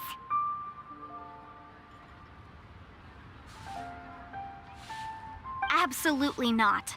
If we were to confront him now, there's no way he'd admit to it. Eventually, he would find some argument to compel us to leave. And then, he'd throw the Smaragdus jadeite into the sea the moment we were gone. After that, he would simply insist that Mr. Chow pay up for the contract. He would lose nothing. Meanwhile, we would have to look under every stone stone in Liyue, hoping and praying that the hairpins do actually still exist somewhere in this world. So vivid that Paimon thinks it might be experience talking. Oh, it certainly is. I've seen my fair share of situations like this, and brute force methods are certainly one way of resolving them. Fortunately, I have far more elegant solutions at my disposal. I'll share them with you in due course. Well then, since you're so experienced in dealing with problems like this, perhaps you could help me, Miss Yunfei. Oh, that won't be a problem. But first, Mr. Chow, could I ask you to please sign this contract? Huh? Does there have to be a contract for everything? Paimon can't even keep track. It feels like Yanfei is even more concerned with them than a certain someone else we know. These are my formal terms of engagement. Everything prior to now has just been pro bono advice. But for me to investigate any further, I require a written contract. Any work commissioned but not bound by a contract cannot be relied upon. I understand. Then I will be glad to place this matter into your capable hands if you will take it, Miss Yunfei. No problem. Just sign here, and I'll sign too. Okay. Now write your address here, and then sign on this page as well. And I'll also need your signatures on pages 5, 7, and on the very last page. Finally, if you could just use this ink pad to make a handprint over here. This contract has so many pages. Paimon's all out of brain juice again. All right, that should do it. My fees are the same as always, and they're written in the contract. Have a look through and let me know if you have any questions. I've had a read through. Everything checks out. Well then, here's your copy of the contract. I will retain the other copy. Not for now, no. Despite how intractable this problem might sound, it will actually be quite straightforward to resolve, once we've got some things squared away. I don't believe you have been part of an investigation like this before, in which case, hopefully this should be quite the experience. Miss Yunfei, I have to ask, why are you helping me? Because, as it happens, I'm currently trying to acquire some Smaragdus Jadeite myself. I noticed strong traces of geoenergy around Mr. Crossell, so perhaps he has, in fact, secured some. Whether he actually made it into an item of jewelry or not is a separate matter, but either way, it's a lead. As long as we follow it, who knows? We might just be able to get our hands on some Smaragdus Jadeite. Also, the idea of someone abusing the law to their advantage, I won't stand for it. But again, let's not dwell on this. Let's go to... where can we find someone who processes ore? Ah, I've got it! Let's pay a visit to Chateau, the boss of the Jade Mystery. He's a professional when it comes to working with stone and ore. If Mr. Crossell had his ore worked on at all, Chateau would undoubtedly have been his first choice.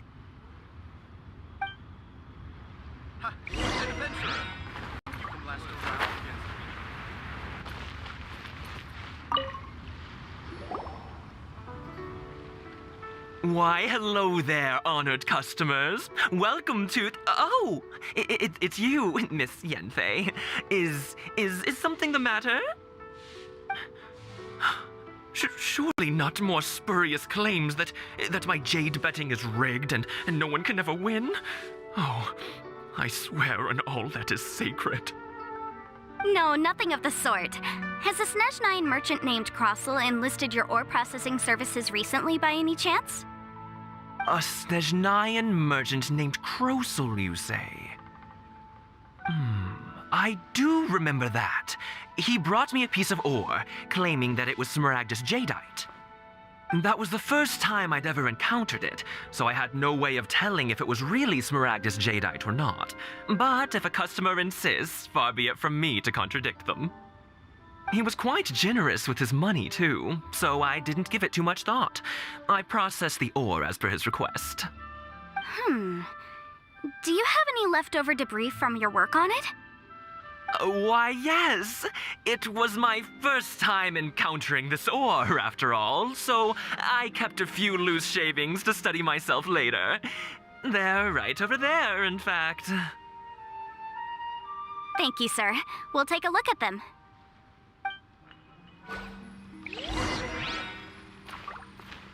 Try your luck betting on Jade?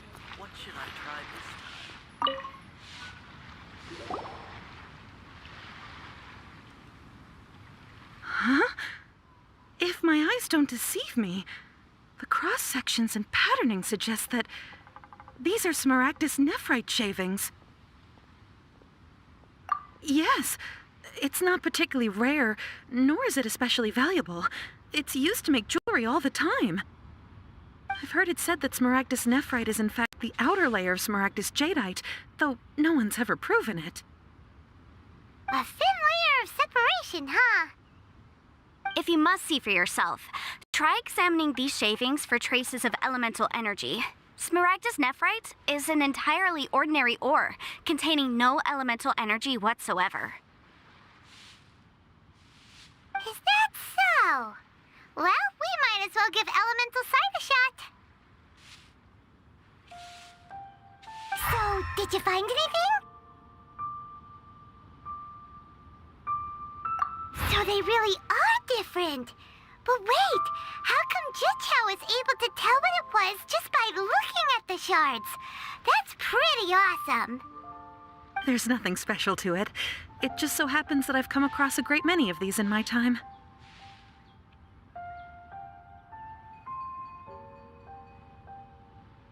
These two stones actually look very similar. Someone without a deep understanding of them would find it very difficult to tell them apart. There may be only a subtle difference for the casual viewer, but that translates to an astronomical difference in terms of the market price. And, I'm sure, a significant difference in the cost of having them carved into shape. All right, let's focus up. We're going off on a tangent. But never mind, Shirto. Why would Mr. Crossell...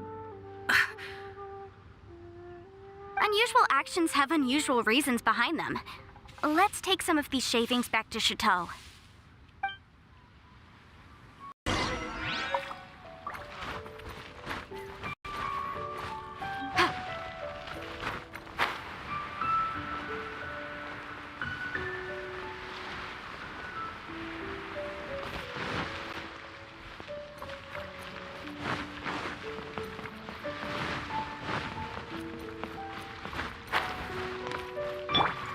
One with nature.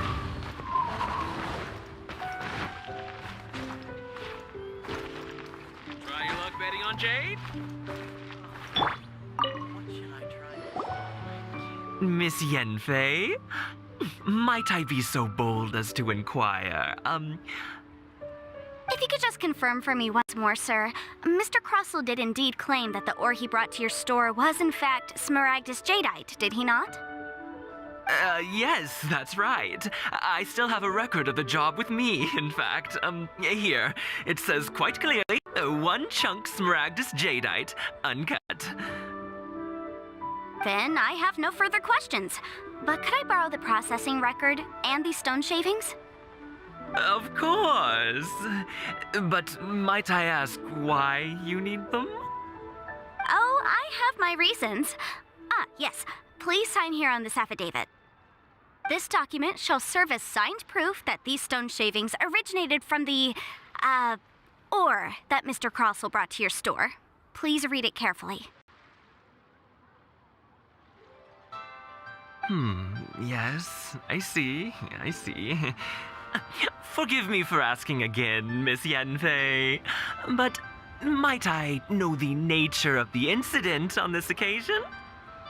I wouldn't say there's been an incident, just a minor issue. Thank you, sir. I'll take these with me. With this hard evidence to back us up, Crossell won't dare try to deny what he did. On the contrary, this is far from sufficient to build a case. We need to find something a little more compelling. If you want to make jewelry, you need a professional jewelsmith. Let me think. Jewelry. Nope. Aha! Got Sinxi. She often helps people to find a jewelsmith. Let's go pay her a visit. Well, that was quick. How come you know so many people? Because lots of people come to me for legal advice every day. As you know, Liyue Harbor is the city of contracts. And contracts, well, I should say laws, are very important to us. But the amendments made by the Tianquan to our laws are unnecessarily complicated. How can I put this? It just seems like they're hard to understand and impossible to finish. As such, legal advisors like myself provide quite the popular service indeed. So you help them make sense of the law. But didn't you say that it's hard to understand and impossible to finish? Yes, well, that's no obstacle because I've memorized all the legal codices. You memorized them? You sound surprised. Knowing the law inside out is a legal advisor's bread and butter, you know?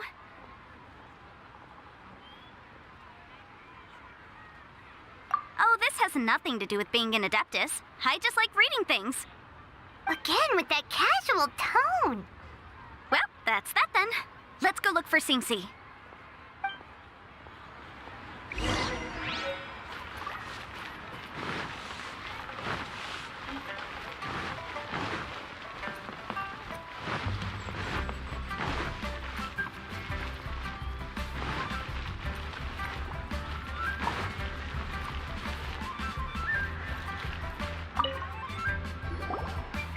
Oh, Miss Yenfei, it's you.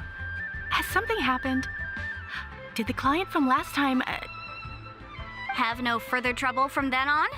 Yes, of course. I'm just here to ask you a few questions. Has a merchant by the name of Crossel asked you to put him in contact with a jewelsmith recently? Krosel? Yes, I remember him. He's a merchant from Snezhnaya, no?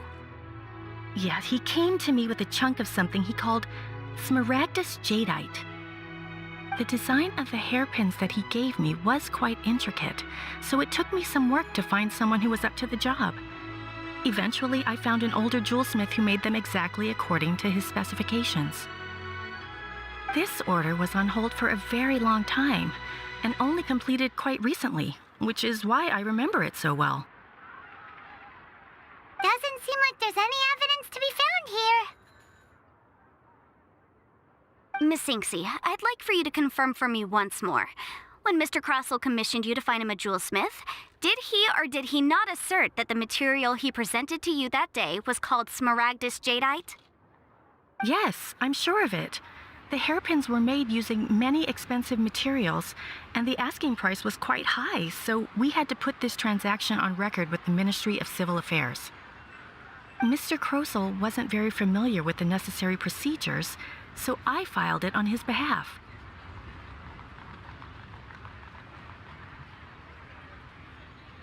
I also kept a copy for my own records. See for yourself, the item is called Smaragdus Jadeite Twin Phoenix Pins. The inlaid gemstone is recorded as Smaragdus Jadeite.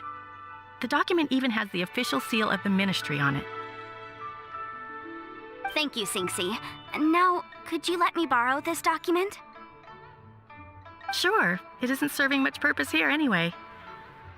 I take it... Nothing you need to worry about, just a minor issue. I'll return your document as soon as I'm done with it. Thanks again. Why is everyone's first reaction always to assume someone or something is in trouble? I believe we have almost all the evidence we need. We just need to make one last trip. Let's go to Boo Boo Pharmacy to speak with Dr. Baiju. The weirdo with the snake around his neck? What do you want to speak to him for?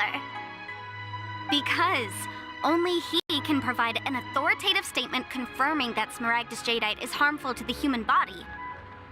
Once we have this final piece of evidence in our hands, we can wrap this case up.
My, to what do I owe the pleasure?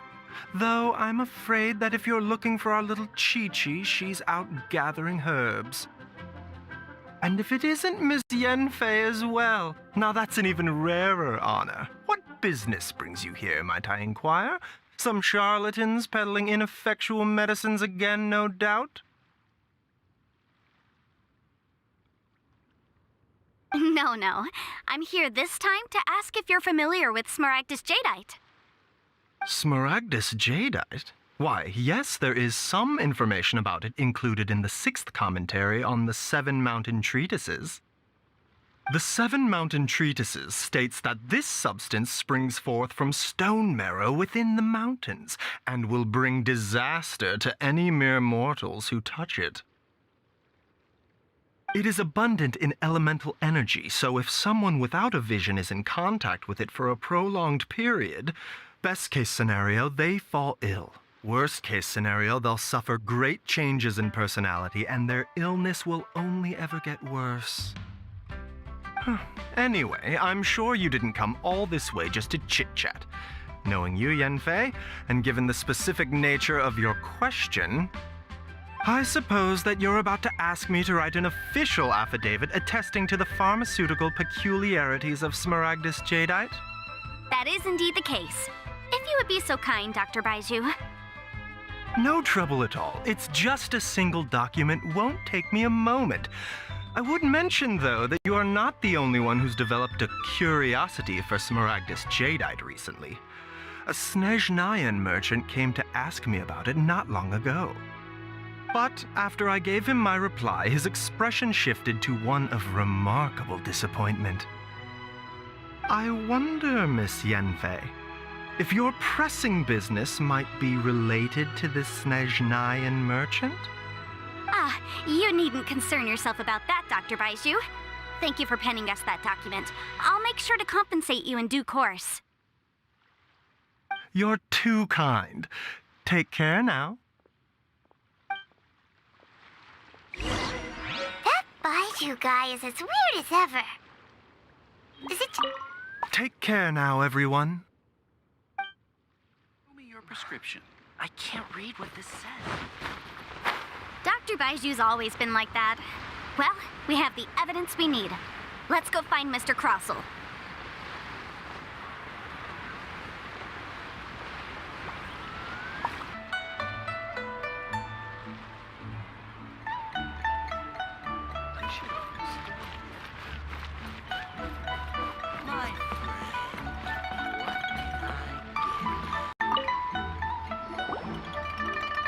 Miss Yanfei, have you finished your investigation?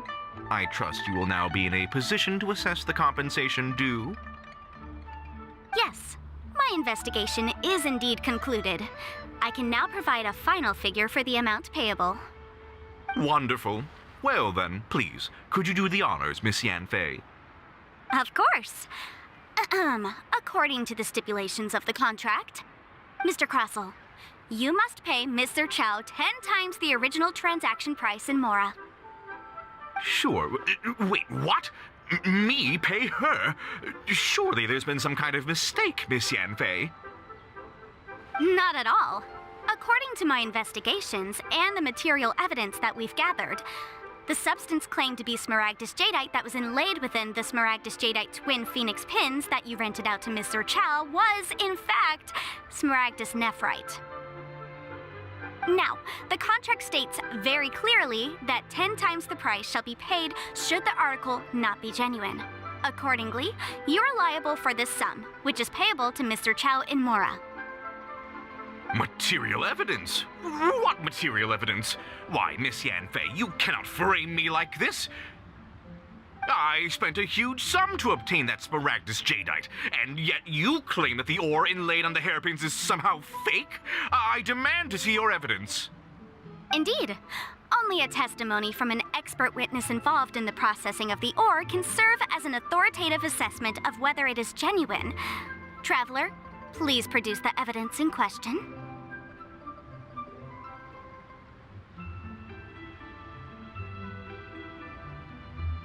This is a processing record from the Jade Mystery, along with stone samples and an affidavit signed by the business owner, Chateau. Seriously? Even the boss there couldn't differentiate between Smaragdus Jadeite and Smaragdus Nephrite. How does this prove anything? In any case, Smaragdus Nephrite is the outer layer of Smaragdus Jadeite. So I had him cut away the Nephrite, he returned the valuable Jadeite core to me, and some Nephrite samples remain in the store. What am I missing exactly? That's an unsubstantiated belief. Well, your claim that my ore is fake is just as unsubstantiated. And we are here to talk about evidence, aren't we? Ugh. Looks like our first piece of evidence didn't convince him at all. Seems like he came prepared. What should we do next? Hard evidence, something legally binding. We have just the thing. Show him, Traveler.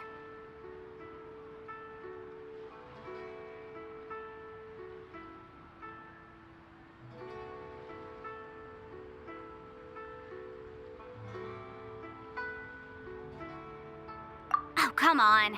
I meant the backup copy of the document from the Ministry of Civil Affairs. The one we got from Sinxi of Mingxing.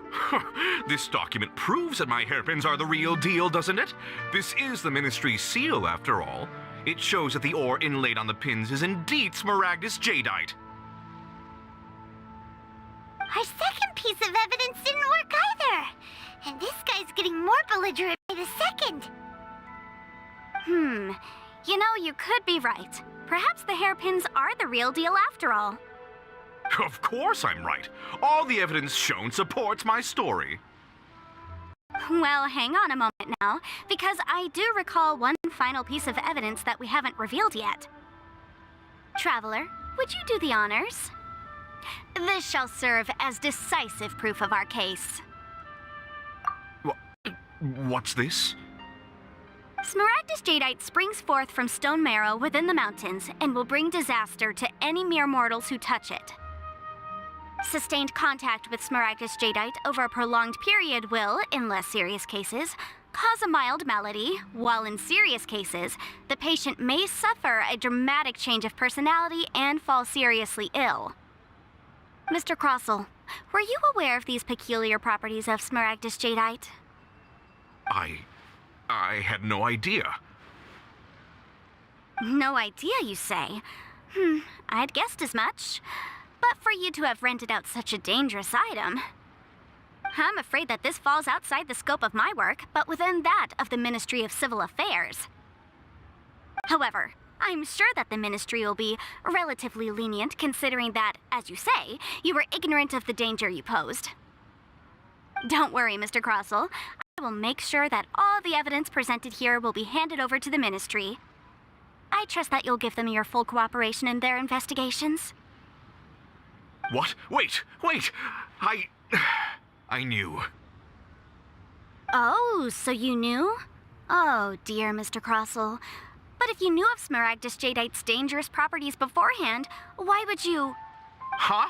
No, The hairpins aren't actually inlaid with genuine Smaragdus Jadeite? Is that what you were about to say? You do understand, Mr. Crossell, that this means that you will have to pay Ms. Zerchow 10 times the original price in Mora? Mr. Crossell, your answer, please. My client and I are waiting.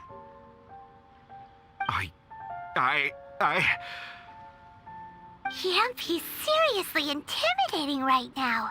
It's like she's a different person. I admit it. I confess. The ore I had inlaid on those hairpins was Smaragdus Nephrite. But I'm a victim in all of this too. I invested a great deal of time and money into acquiring that but after receiving it and carrying it around for a few days, I started to feel extreme discomfort. I couldn't sleep a wink or eat a single bite. I was in a constant state of agitation too. I went to Boo Boo Pharmacy to get myself checked out, only to discover that this sort of stone cannot be worn as jewelry. But how could I let all that money go to waste? That's why I had another pair of hairpins made from Smaragdus nephrite, which is almost indistinguishable from Smaragdus jadeite. I kept the real Smaragdus jadeite in a specially made box. I daren't touch it again. I was worried that someone would see through it, which is why I only dared to rent them out, not sell them. And then to top it all off, Zhiqiao lost the hairpins after I rented them out to her.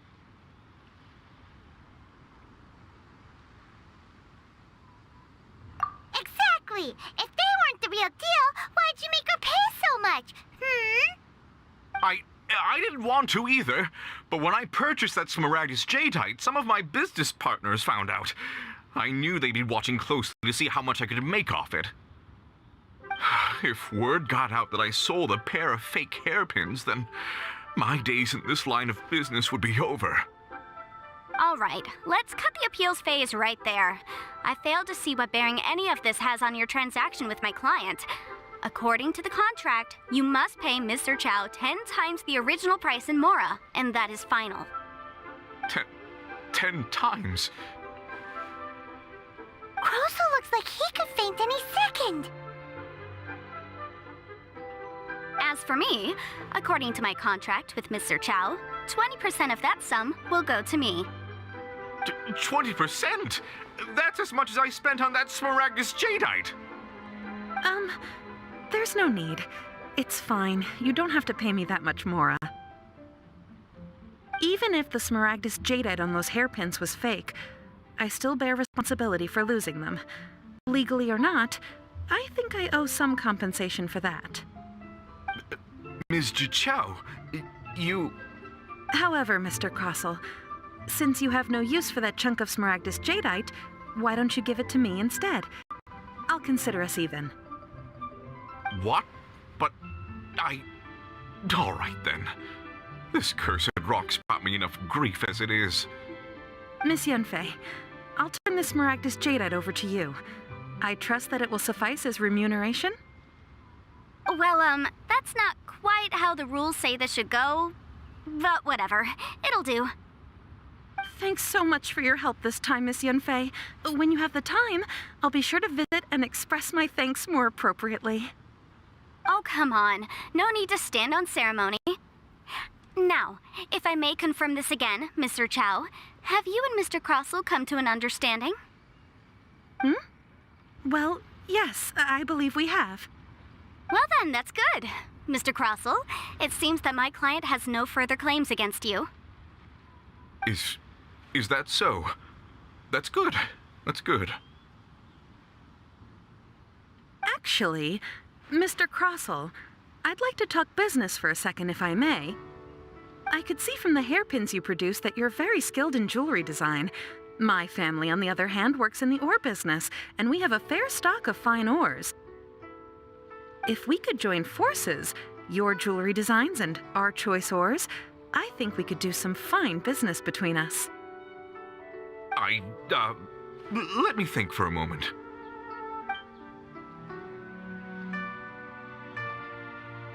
Well, that's that. And we've got the Smaragdus jadeite that Granny wants too. All's well that ends well, eh?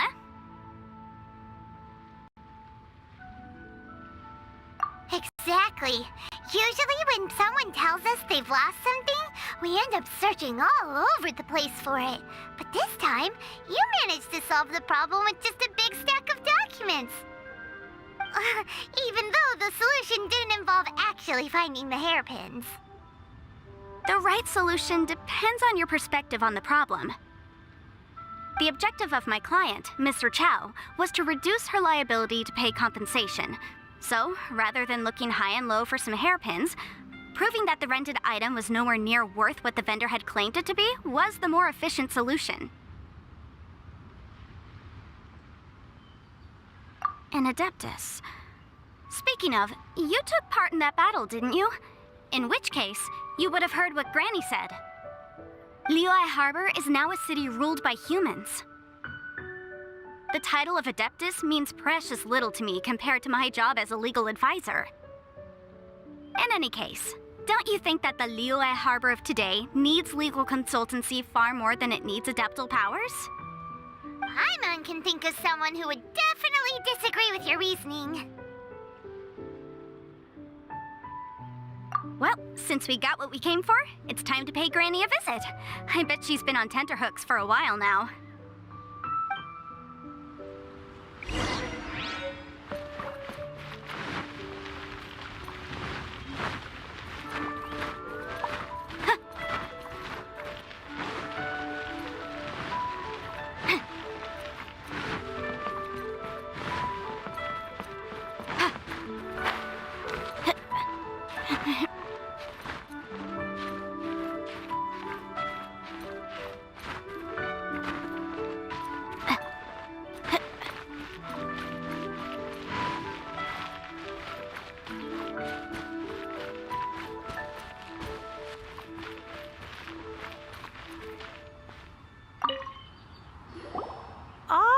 You've returned. How did it go? Were you able to find the Smaragdus Jadeite? Good, good. Then we have all the materials we need. Well, if we're all set, Granny, I'll get going now. Got a ton of clients waiting for me back at the office. Oh, you. All right, then. Go see to your business. Granny should be able to handle the rest. I'm off then. Bye! Oh yes, Traveler. Make sure you don't lose the business card I gave you. I've been looking into the laws of other nations as well. If you should ever bump into any trouble with the law, come find me directly. Regulars get discounts too. Come now, child. Are you leaving or are you not? If you have no wish to leave, perhaps you'd like to help me clean my teapot, hmm? I'm leaving! I'm leaving! That child. Goodness knows where she learned to be so rambunctious. Her father was hardly so riotous or fond of talking nonsense back in the day when he stood beside Rex Lapis. Indeed she is. Liyue has changed, and the Adepti must also learn to change. Yanfei might be overly garrulous, but she is also the most intimately acquainted with the city among us all. Liyue is not the same place I once knew. All right, then. Let us speak of this no more. Back on topic. I believe that I still owe you a little gift. Oh, Paimon's so excited! How is it made? It is but a single teapot. It shan't take long at all. Just wait here for a moment.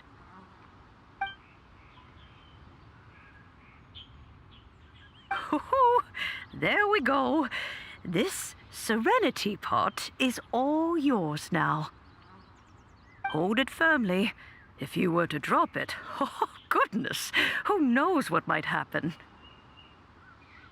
Take these blueprints with you as well. You'll need them if you wish to make your teapot a little more lively inside. Wait a minute, Granny! How exactly are we supposed to use this teapot? Oh, you needn't worry about that. I've already arranged for a certain little helper to await you within this teapot. She will explain everything you need to know about it.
The case before us is a strange and unprecedented one indeed.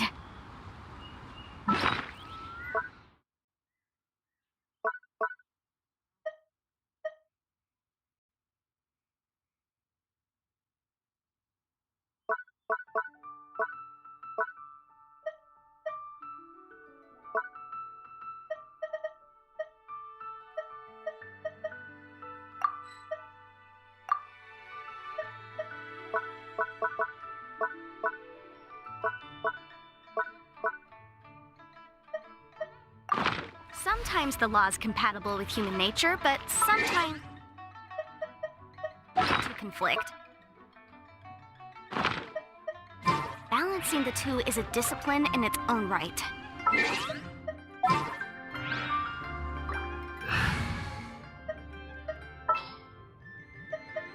Klee can help.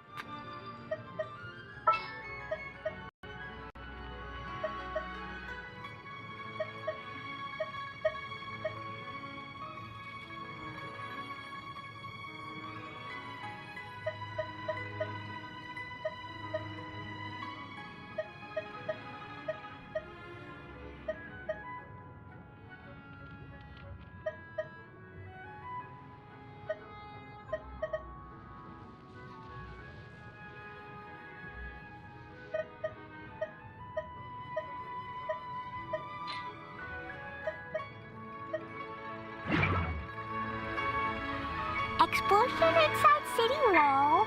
Grounded be thy woe. Explosions.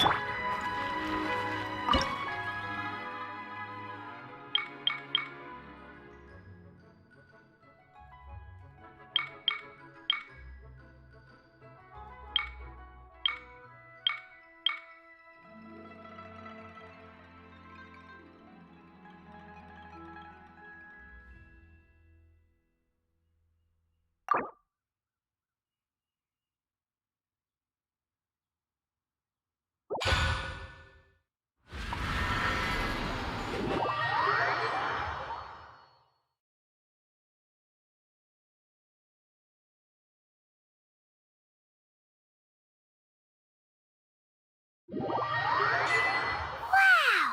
This teapot seems even bigger inside than Madame Ping's! There's even a great big house in the middle, too! Huh. But there's just a whole load of nothing around it.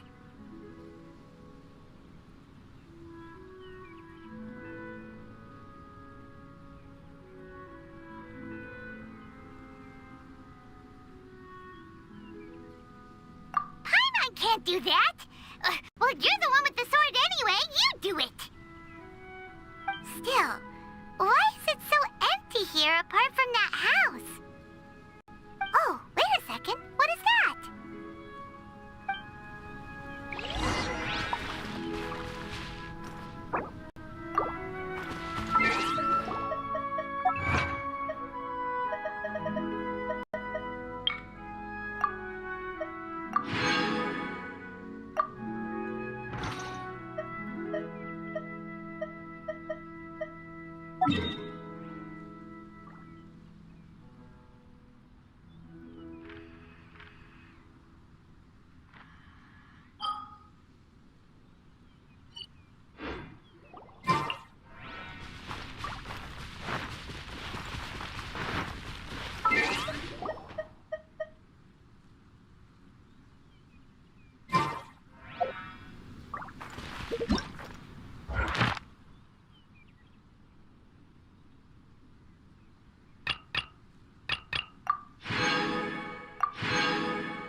seems that we have a visitor.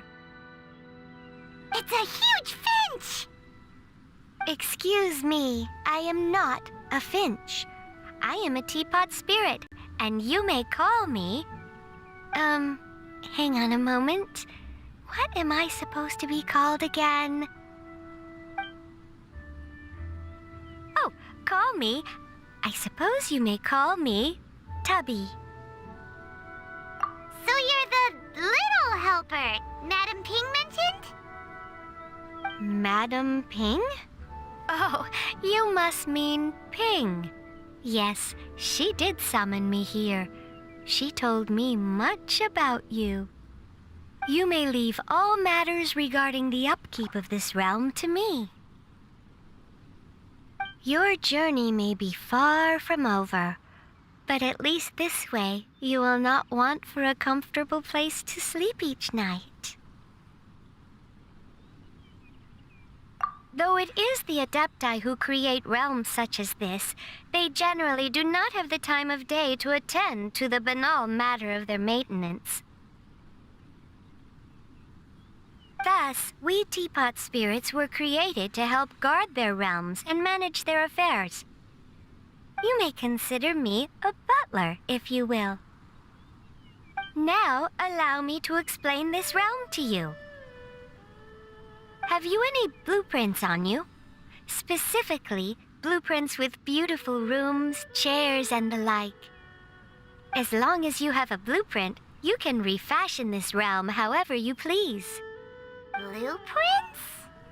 Oh, that's right! Granny handed us some when she gave us the teapot, didn't she? Let's take them out and have a look.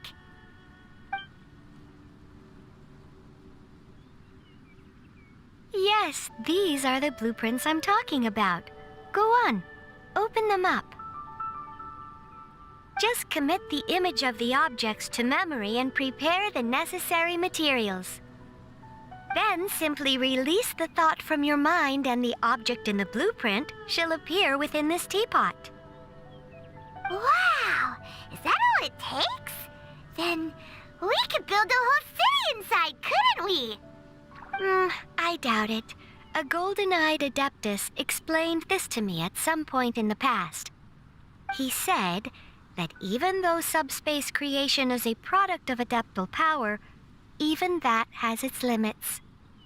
This world is not a true one, after all. It provides merely a moment of brief respite from the mortal realm, not a means of escaping it entirely. A golden-eyed Adeptus? Paimon wonders who could that be? I hardly remember myself. What's more, I have never seen that Adeptus again since. Well, let's not dwell on that. Have a look around. Best you get accustomed to this realm. If there's anything you would like to ask, just look for me.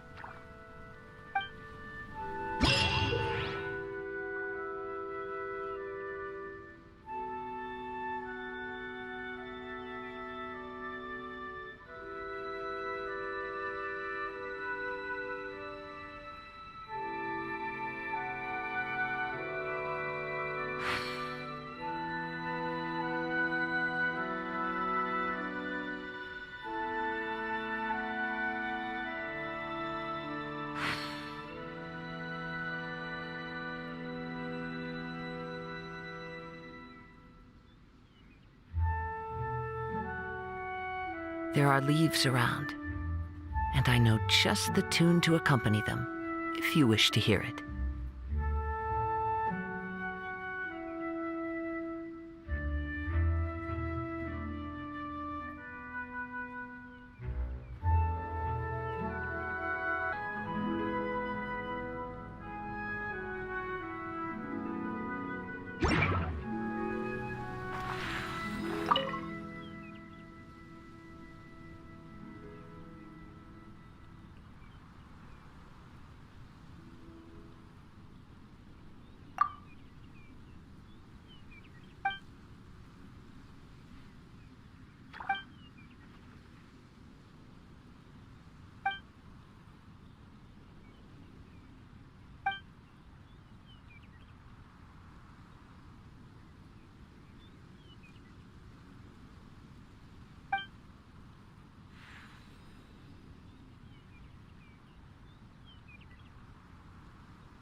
Maybe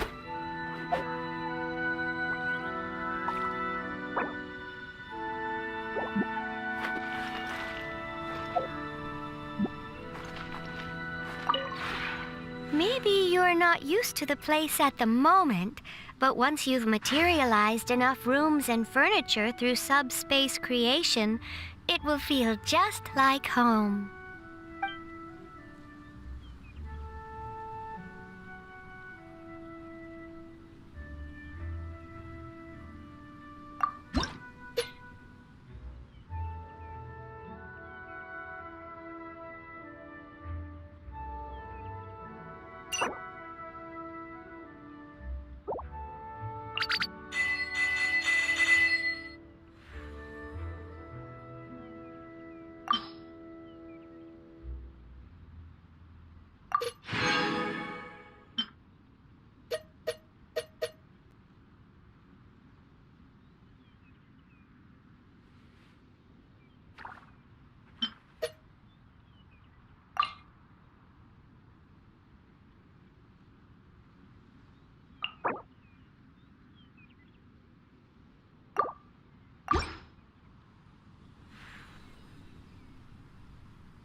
If you ever have any questions about the realm within, you may ask me.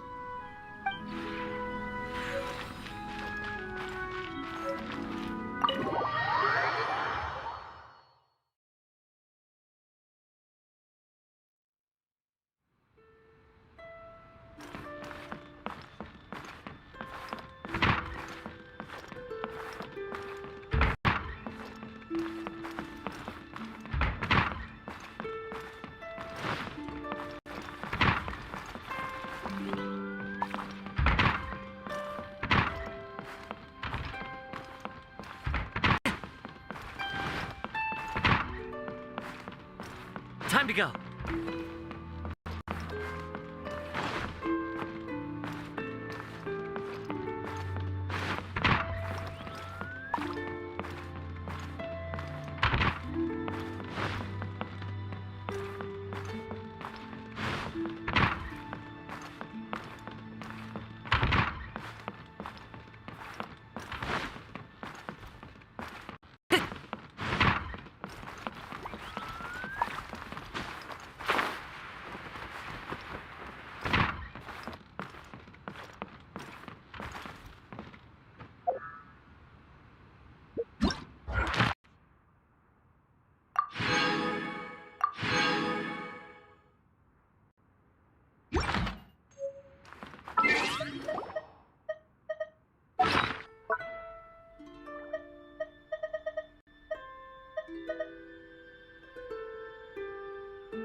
Hello there. There was a familiar scent upon the wind. I guessed that you would come.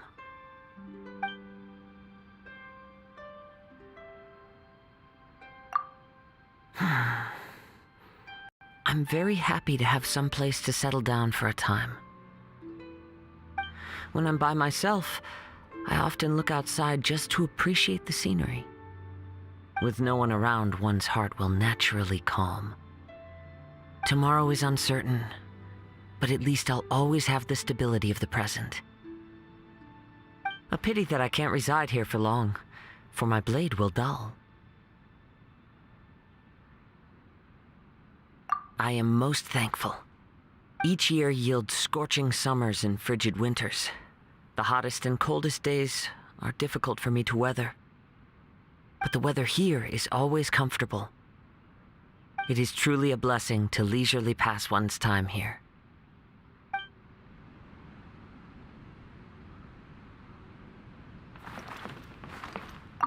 Hello there. There was a familiar scent upon the wind. I guessed that you would come.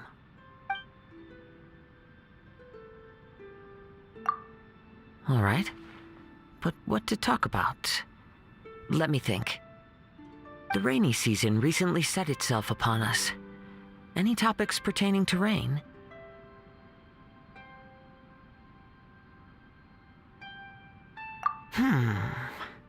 Caves are my primary choice, but if there's a wild animal inside, you must first contest it. My second choice is an abandoned temple, but there are usually drafts and the omnipresent scent of mold. If there are no other options, I'll shelter under a tree. But I don't dare do this in a thunderstorm, too dangerous. As a last resort, I'll try my luck on houses with their lights on. Of course, I'll give up if I'm unlucky.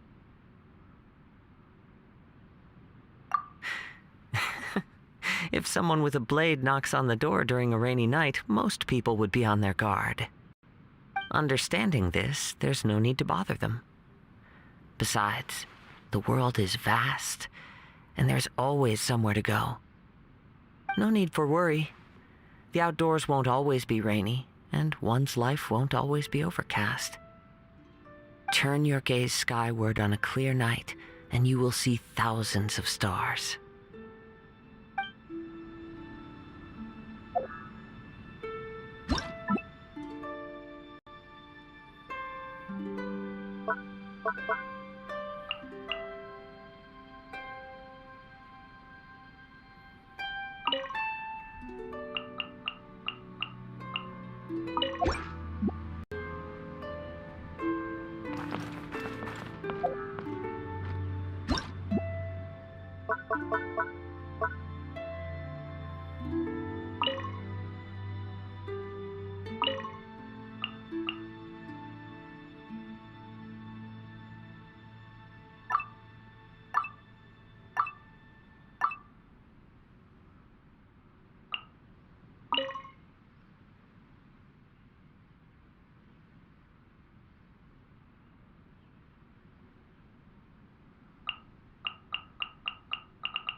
Looking for me at this hour of the day? This falls outside of my predictions. Is something the matter? Of course. The conditions and facilities are first class, and it's very comfortable here. So comfortable that I'm a bit worried that it might be hard to adjust once I leave. What? No! Are you serious? Huh? Why, you... Since you're letting me stay here for free, I'll let that pass. Let me think of a way to repay you somehow. This way, we won't be indebted to each other.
Maybe you're not used to the place at the moment, but once you've materialized enough rooms and furniture through subspace creation, it will feel just like home.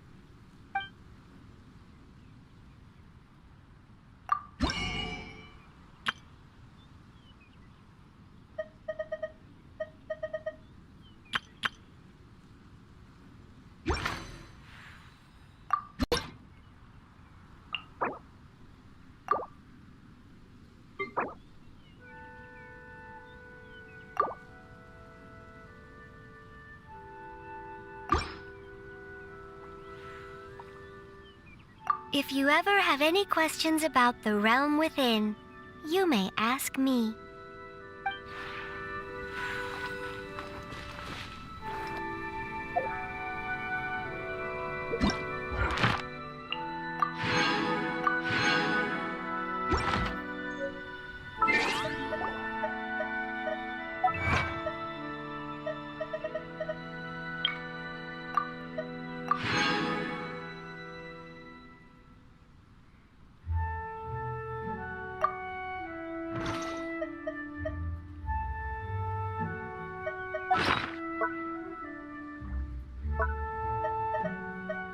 Wherever in this world I roam, I carry memories of my home.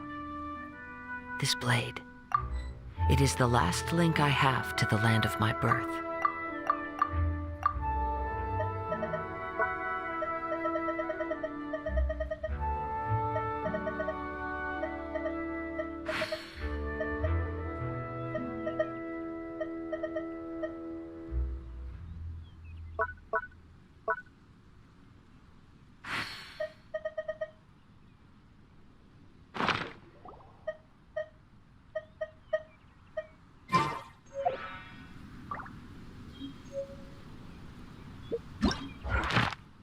This scenery is wonderful.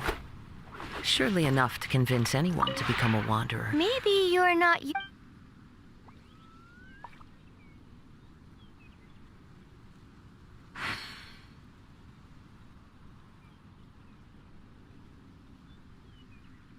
If you ever have any questions about the realm with...